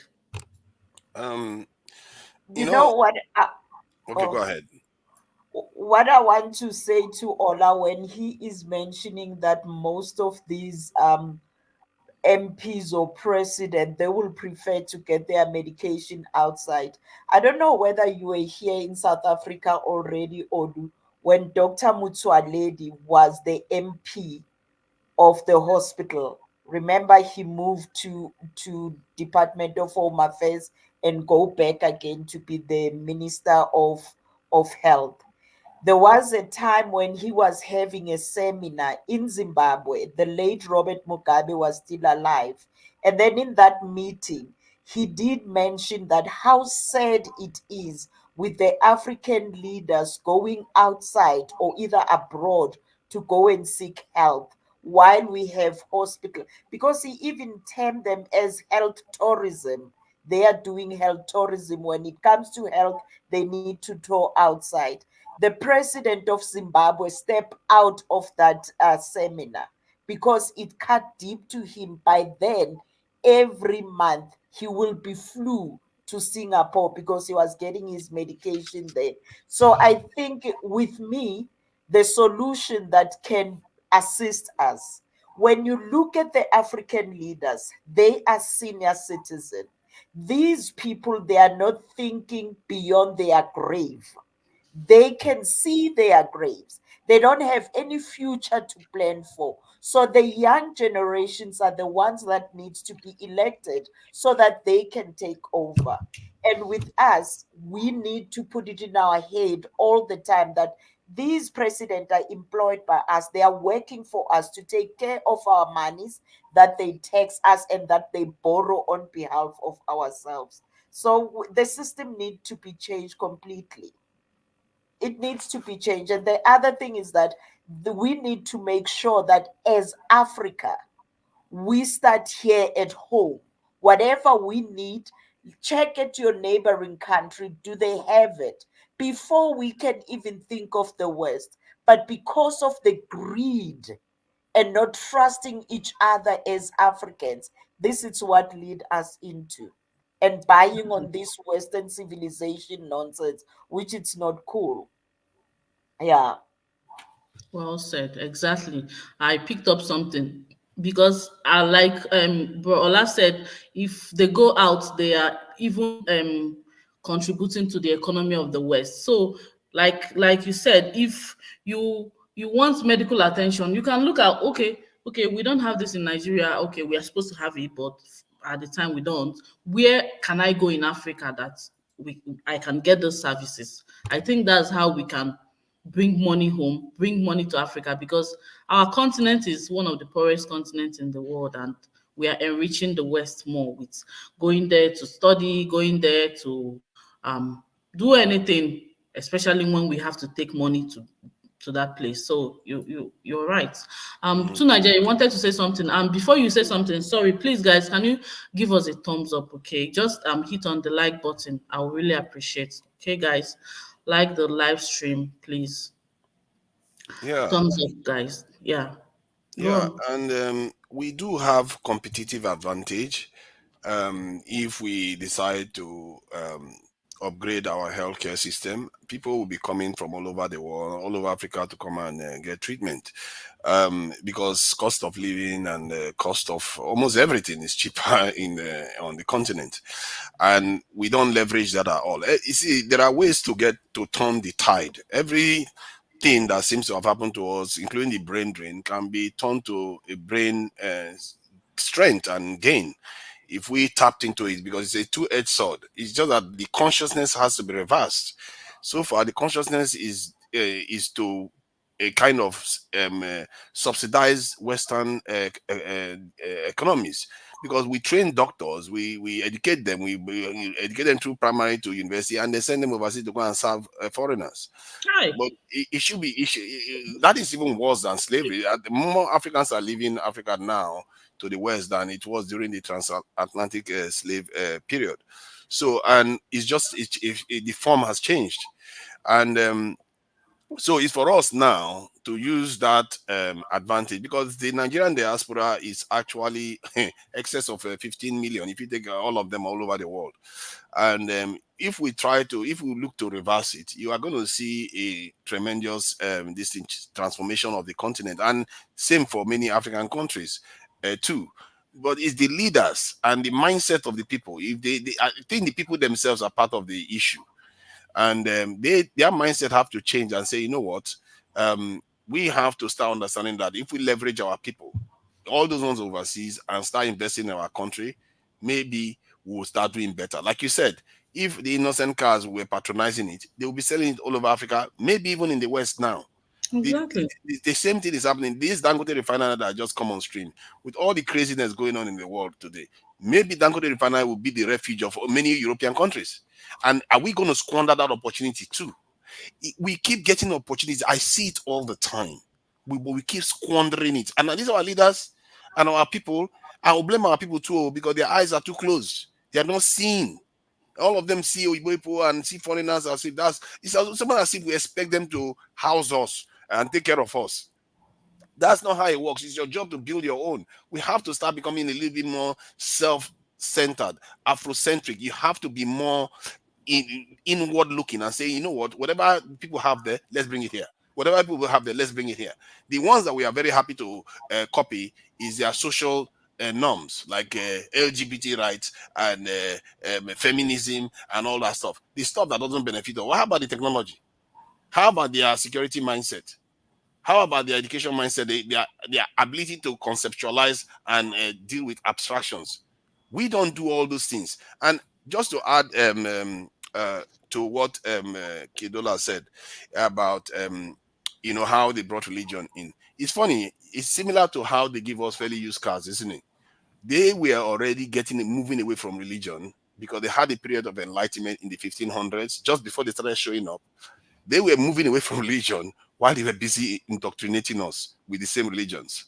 It's very, very funny. It's only the Arabs that are still maintaining the religion, and you can see that they are still backward. But the Europeans, we are already moving away from it. They were acquiring new ways of perceiving reality, which is this new scientific method that they have right now. And they've divorced so many things from religion now. Hence, why I can sit here in the UK and talk to you, or in different parts of the world, because this method is far more rewarded by nature for some reason, because it's a way of inquiry to ascertain what is actually true, ascertaining the truth of things. They developed it. They developed that. They made it into a process whereby, if you want to verify if something is true, some other person you have to give the person that information, and they can replicate it. And in other words, it is repeatable and possibly scalable. And that's how they are able to do all these things that they are able to do now. While they were giving us religion to believe in heaven and hell that nobody has been to and come back from. What kind of con is that? My God, that To con, Nigeria is like That's very you're funny. moving out again. that Come in, con come is in. legendary. No, I just Come thought I should back. address Leave that that point. side. I just Leave thought that side. I Heaven just and thought I hell should is address that real point. anyway. Yeah, But it's true. It's true, because you have been But there and it's come back. factual. Who gave you the intellectual property leave rights that to that side. place? People just make up stuff. I will just buy Leave that into it. side. It's not making up. Leave that side to No, Nigeria. you see that. Now See, eh? you know what, you are going to have that conversation some other day. I will go back Yes. to the See, topic. the point is, I know what when someone says Africans are taking religion to the extreme. I know. I agree. Because if you look at the way we, even Nigerians and Africans, are taking it, I understand, but some part of religion is needed. But the extreme part is what, for me, I'm against. I don't subscribe to, thinking that prayers will fix everything, or the things that prayers will fix, and the things that, being rational, being intentional, and all that will fix. Then also prayer will fix it. There's a place of prayer for me, if you ask me, and I strongly believe in the place of prayer. And there's the place of working, doing some work that will help your country and, life in general. There's a place of other things. It's not just prayer for me, but I don't dispute the place of God and the place of prayer as well. So that's my own take. But yeah, we can also have that conversation some other time. And Beauty, what do you have to do? Were you hearing what he was saying? Does anyone have anything to contribute in the comment section? I wasn't reading the comments. Sorry, guys. I'll read the I, comments. I actually, like, from our other brother, the one I had to interrupt at some point. Bro, I share his sentiments, and I understand where he's coming from. Nigeria, as a case study, is a country that is riddled by religion and cultural differences or tribal differences. So that's obviously a topic we can always have another day. If we can have, like, everyone or most of us on the panel join in the conversation, and as many that want to join, it's a conversation I feel like we need to have. Religion extremism is a thing, and it's one of our major problems in Nigeria. So yeah. Look, sorry, I don't know how old look, I started traveling out of Nigeria in 1995 when I just graduated from my university. I went to University of Benin. You know, I know You what are a partner. You I be a get. pa. Yeah, Na be a a partner. partner. Yes, I that me and Showole, I know that man called Showole, whatever it is. We started the same university at the same time. I know when we're protesting for all these things. Okay, 1995 when I left Nigeria, I thought Nigeria at that time was bad. You understand me? Because I thought, I don't have the future was even good because you could even open the newspaper. You'll be looking for a job, you found a job in the newspaper. Oil company was publishing their vacancy at that time. If at that time, let's say Innocent Motor was in Nigeria at that time, when the Mabacha, I think Innocent Motor would have been heavily more be as a priority at that time. See, look, I've never heard anything about Jesus Christ from my wife's mouth. Since we've been together since 27 years, I've never heard she mention, even out of annoyance or shock, will say, Jesus Christ, oh God. Like she have never said something like, sometimes I wonder why am I saying Jesus? She would just kind of make some kind of noise, but not really God. I said, but you are the people that brought religion to Africa. I've never actually had the opportunity to, in short, nothing about God actually roll along us. She's more like thinking. She would tell me, let's plan. Me will say, no, I want to do it now. We say, no, don't be hurry. Just think about it. Just think about it for some time. Slowly, I started actually going towards their brain, thinking about how are they so patient like this? How they can study you, they can know you, then they can know your moves. They know everything about you. Slowly, they start looking at you. But we don't look at things like that. We look at things in a very hurry way. Hurry. You want build house. Hurry. You want buy car. Hurry. You want everything are emotions. You understand me? That's what I said for us. You see, these leaders we have in Nigeria now, they are like that also. Their mindset is not the mindset of men. I don't know if you know what called Jumuobudu, former governor of Anambra State. Jim You Nwobodo, understand me? yeah. These men at that time, right? These were men who actually have the thought of Nigeria in their mind because of their past leaders that they have at that time in that zone. Look, we now, let me say, not me anymore. The people that come before, that come up before me, people like the Davido, check their music. If you don't get money, hide your face. I will hide my face. That's what they're preaching now. Nigerian young ones now, not even to think about how to invent anything, what to do anything anymore. They are just to baller, Mercedes-Benz Jeep, G-Wagon, live the largest life and spray money. That's what they are. That's what they're doing now. So how can you build a country whereby the youth of Nigeria only know how to, agbabola and and roll big time? See, Innocent Motors, right? Because of Innocent Motor past, because Innocent Motor started having this idea in 1979 to what Innocent. It takes years. People, Innocent Motor is a billionaire. It's not just billionaire within 5 years. It takes years, 20, more than 40 years.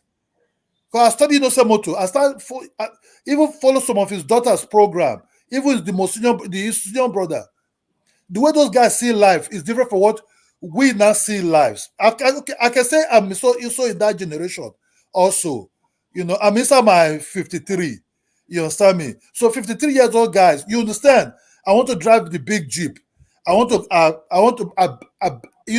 a house for myself. I think, okay, that is it. Every time I'm like a hip hop boys. I want that car. I want this car. I want that car. Until I turn 40 something, 49. That's when I realized, hey, I need to look for investment in case I'm getting older. You understand me?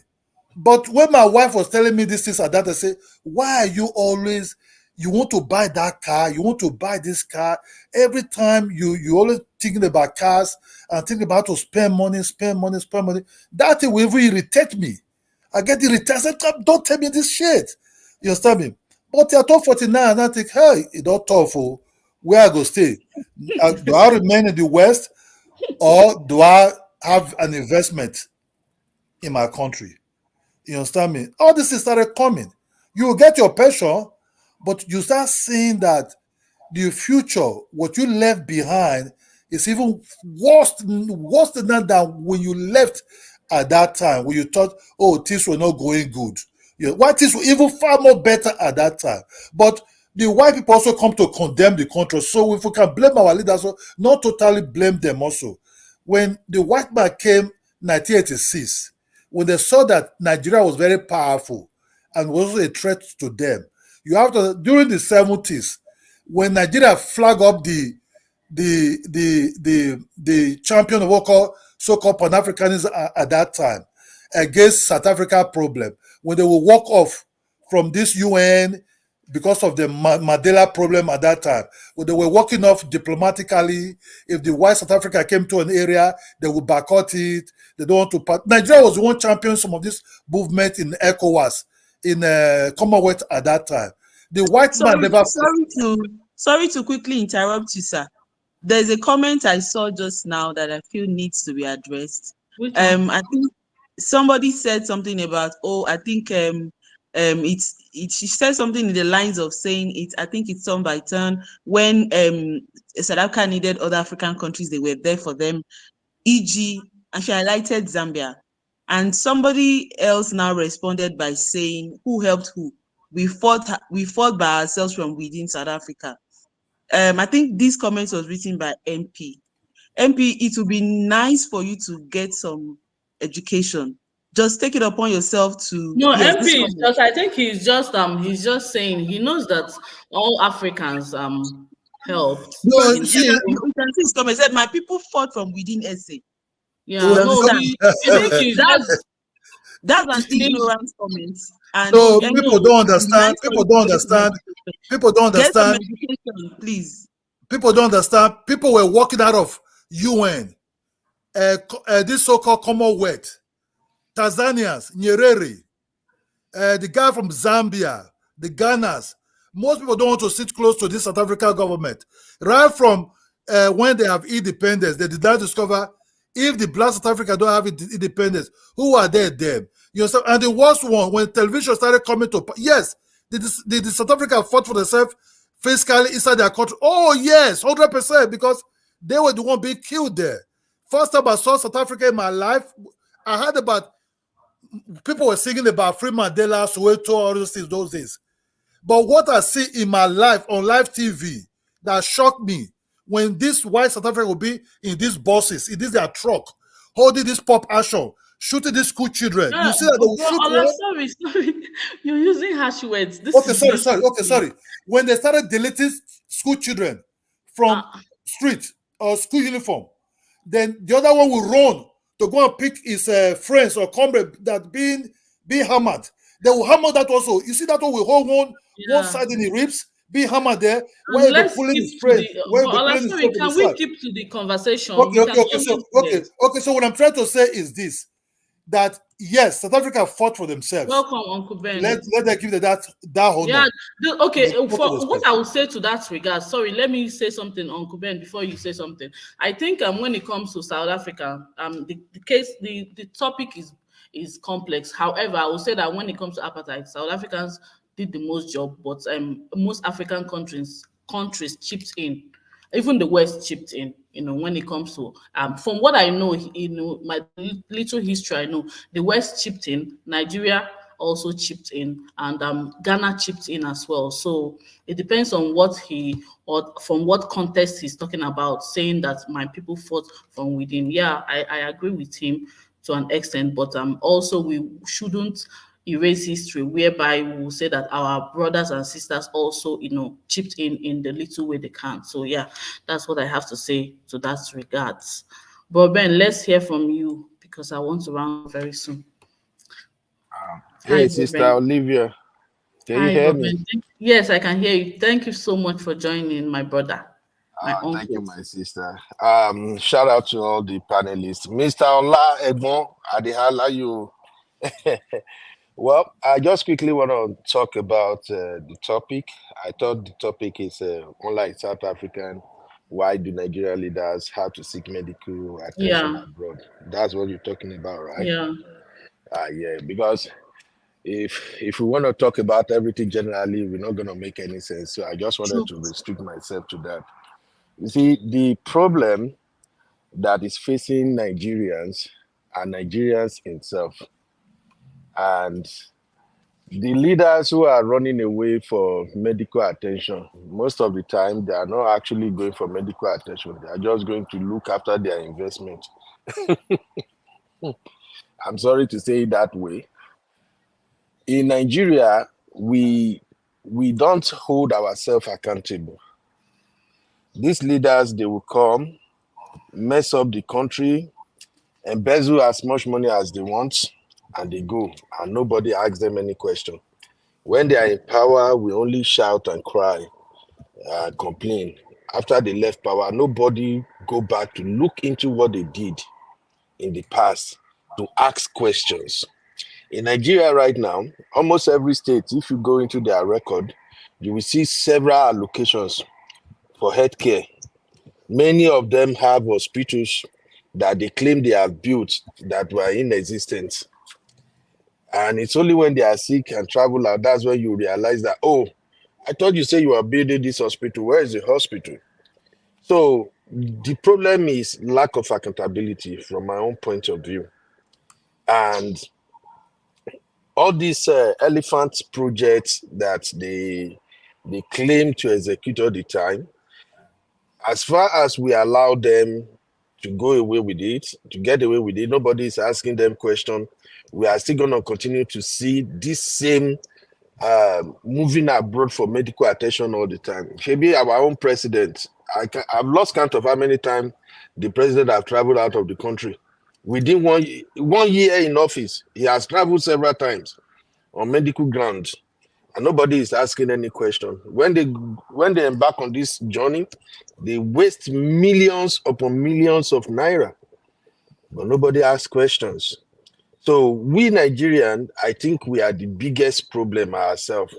Until we realize that we have to speak out and hold these folks accountable, we will continue to see this repetition of government executives, government leaders, or whoever traveling abroad for medical attention all the time. So I put the blame on Nigerians. We also what is going on now. In fact, the country is divided right now into multiple pieces. Right now, we can't, even the masses that are suffering, they can't even unite together to put on um, one front in holding the politicians accountable. Today, some people are striking. Tomorrow, some people are going on protest, and some people are in their house sleeping. So it's almost as if the government officials have seen that, look, there is nothing these folks can do. Let's continue to do what we are doing. You saw the recent Bobrisky and whatever panel. Did they ask relevant questions? No. You can even tell that I guess that was the first time they are having a hearing that involved two non-entities.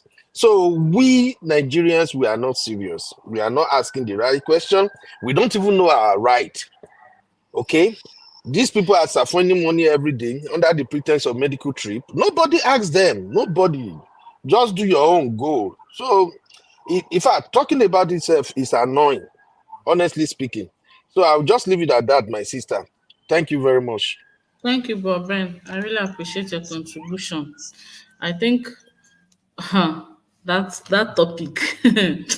This topic is broad, and I think we've all chipped in. Does anyone have anything to say? Does anyone Um, have anything to say based uh, on what uh, Uncle Ben yeah, said? you see, Nigerians can only act on what they know, and information is vital in this life. It's a lot. It's very, very. It's so important that if you don't know stuff, you can act on it. And our people are being conditioned. They've been conditioned over years now.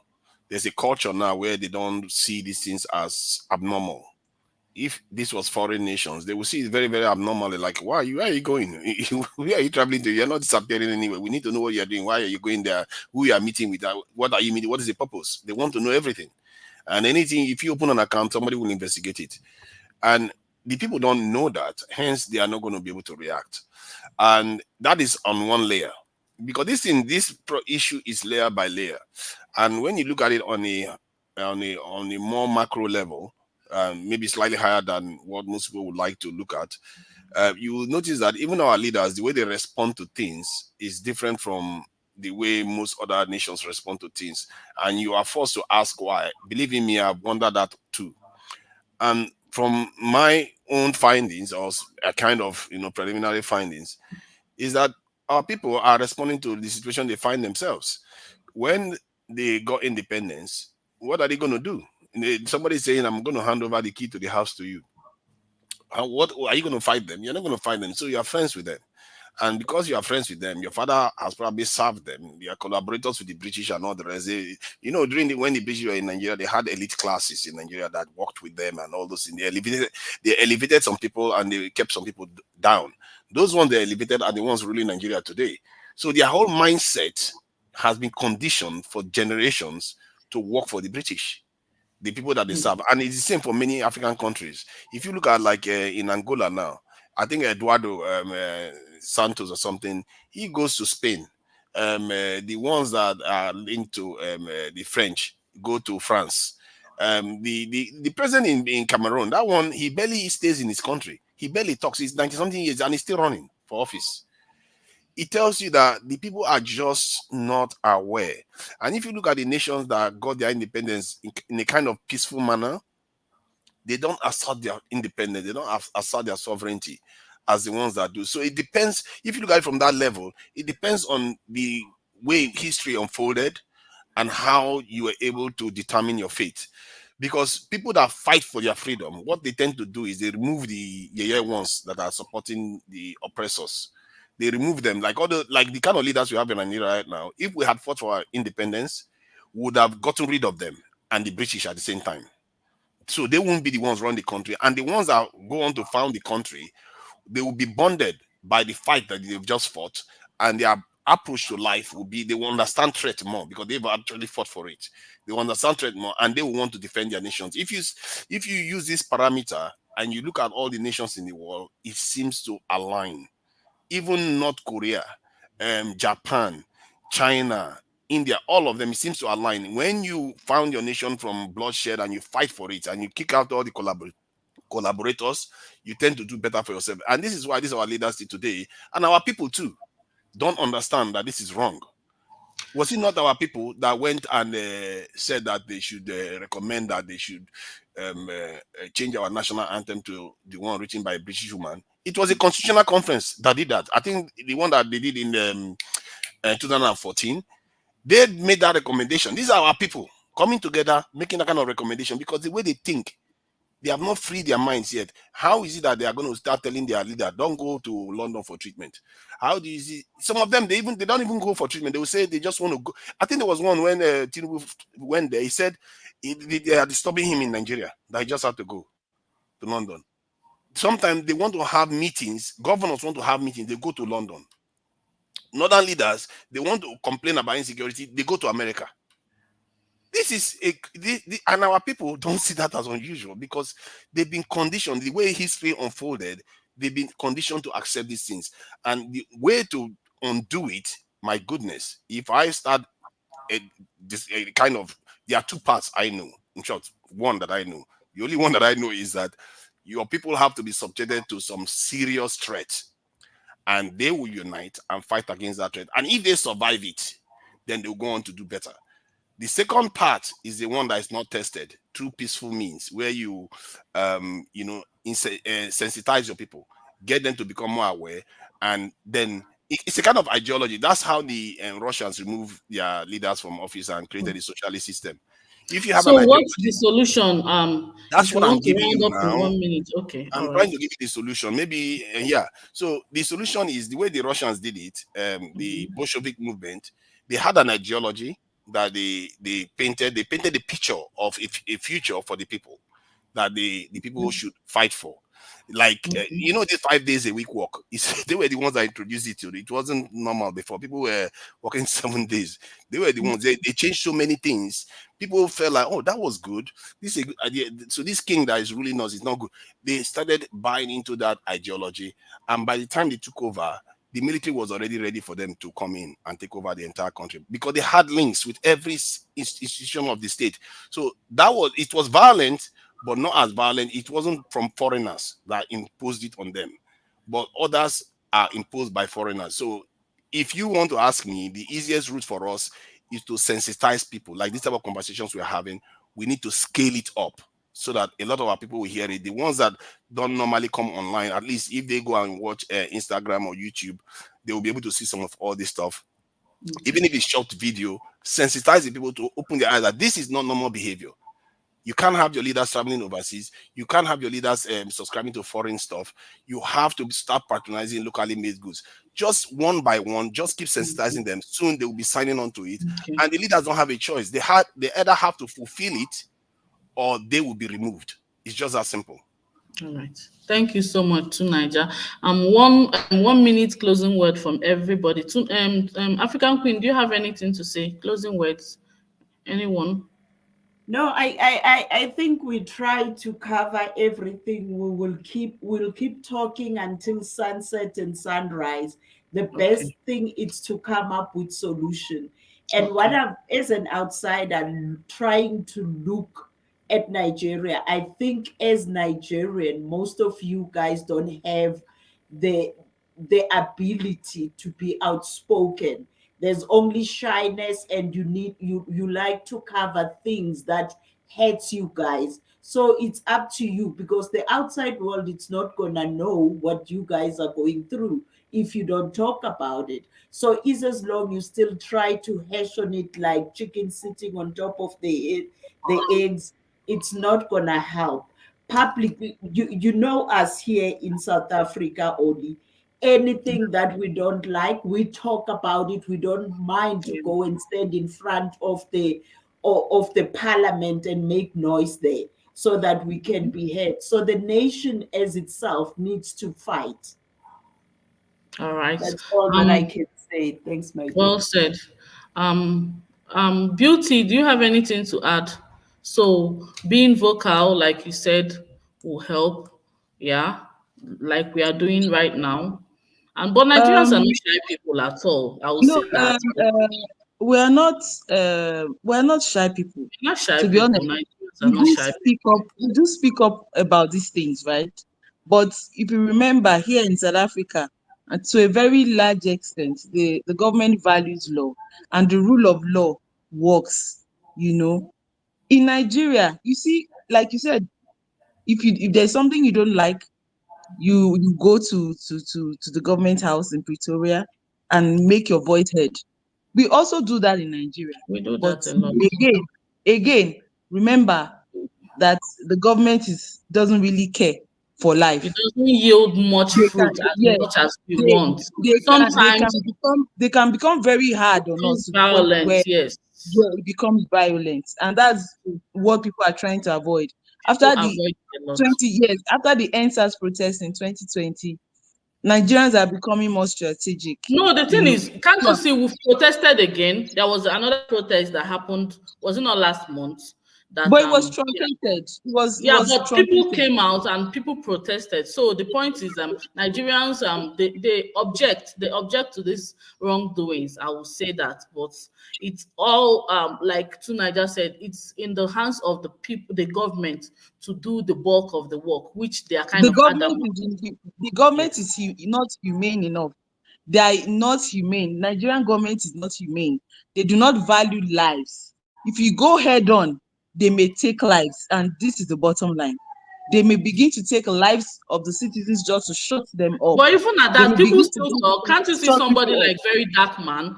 You see Very Dark Man, although I don't subscribe to how he goes about his thing, but people like him are still talk every now and then, and he's even making so much wave that I'm not even comfortable with the way he does it again. But yeah, he talks. Most people He speak does, out. but he's yet to hit the presidency. He's yet, if you remember, during this last protest, at some point it was said that he spearheaded the protest.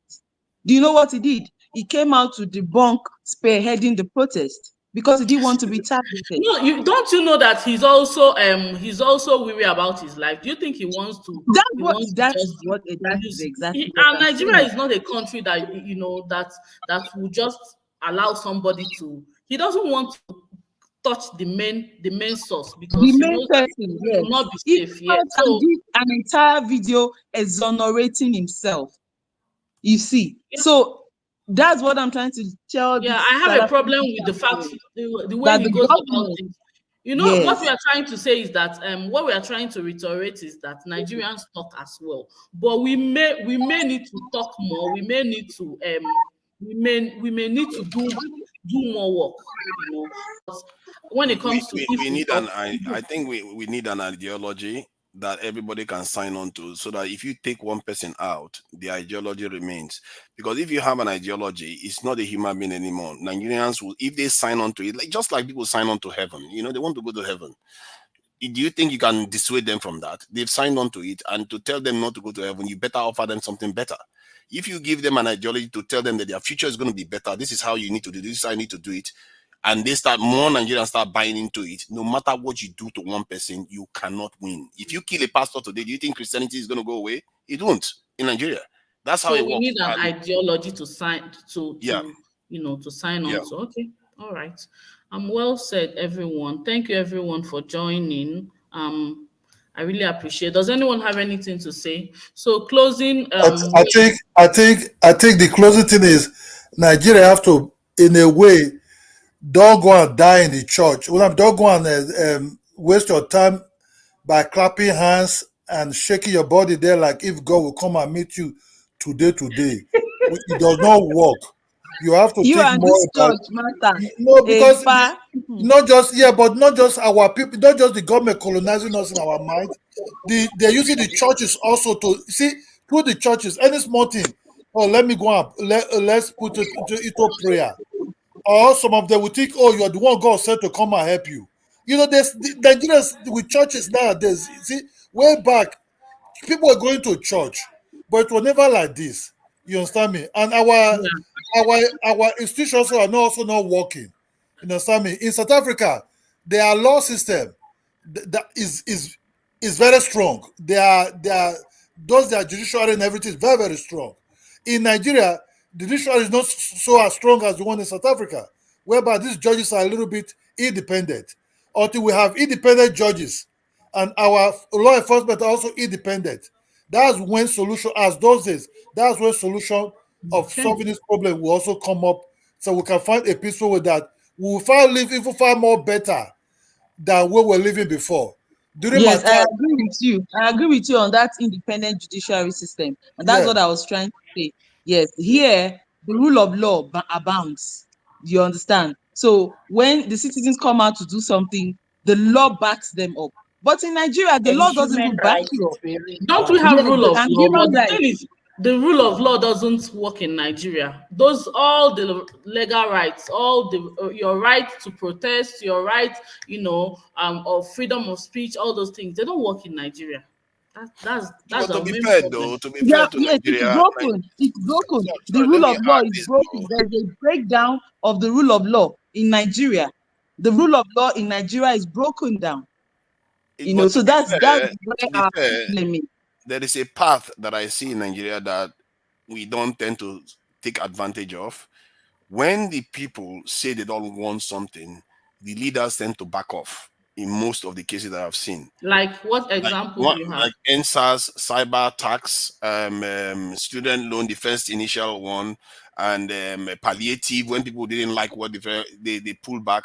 So you can see that the leaders, they are scared of the people, but the people don't seem to, because in some areas they are not, like when it's an election or corruption case, and they are not, the leader don't show that they are scared. But when it's a consensus within the nation that people are against certain things, a large majority against it, you tend to see that the leader will back off, say, okay, I'm going to go and review the decision I've just made. to that, because they're scared. Look, price of bread, raised when you talk about the French protest that took off that take out their so-called monarch at that time. These politicians, they are all very very scared. They know one day what they're doing now will surely come. Nothing that goes up actually don't come down. They know they are very very scared, but they're doing everything to prolong the anarchy that will come and meet them one day. I swear to God, they are very scared. Yeah. Look at NSAS, what happened in NSAS. Politicians, they were all taking off. They were on their knee begging. You understand me? When these young boys I took think off, that we have more power than we realize, and so where their they power know lies one is day. that, let me add it, where their power lies is that the people that we tend to follow in Nigeria, they too have been compromised. So they are not as, when you think like for personally, I consider someone like Showore compromised, because some of his ideas that he comes up with, you would think he will be sharper at this stage. He will have a clear ideology of what he wants to do. When he wants to have people to protest, you go and protest for the key things that the nation is losing. Like, we are losing $50 billion every year. Why is he not talking about that? Why our foreign finance is not working? Why is he not focusing on all these things that if you fix it, the nation will just start functioning? But he doesn't do that. He tells you that there's an element of compromise there. I feel like we don't pay attention enough to see the weaknesses of our government. They are scared of the people. They are barely protected. They don't have enough security. Just most African countries, their leaders don't have good security compared to Western nations. They don't have security. So If the people knew their power, I believe it's easier to change than we realize. It's just that somebody has not been organized enough to create an ideology and sensitize the people on this ideology and move forward with it. Just they've not had the space to do that. Wow, okay. Well said, guys. Thank you very much. I have to run along. I need to get my children from school. I appreciate everyone's contribution. Everyone's contribution was valid. Thank you, Beauty. Thank you, Bro Ben, to Niger, African Queen, Precious, Bro Ola, everyone. I appreciate each and every one of you. Please subscribe if you're not yet subscribed and turn on your bell notification so that whenever we are live again, you'll be able to join. Okay. And before you make your way out, can you give us a thumbs up? That would be appreciated. Thank you, everyone. And I'll Thanks. see you Thank you, next. everybody. Thank you. Thank you, Thank thank you, you. host. Thank Thank you you, for having everyone. me. Thank you, everyone. Thank you. Bye.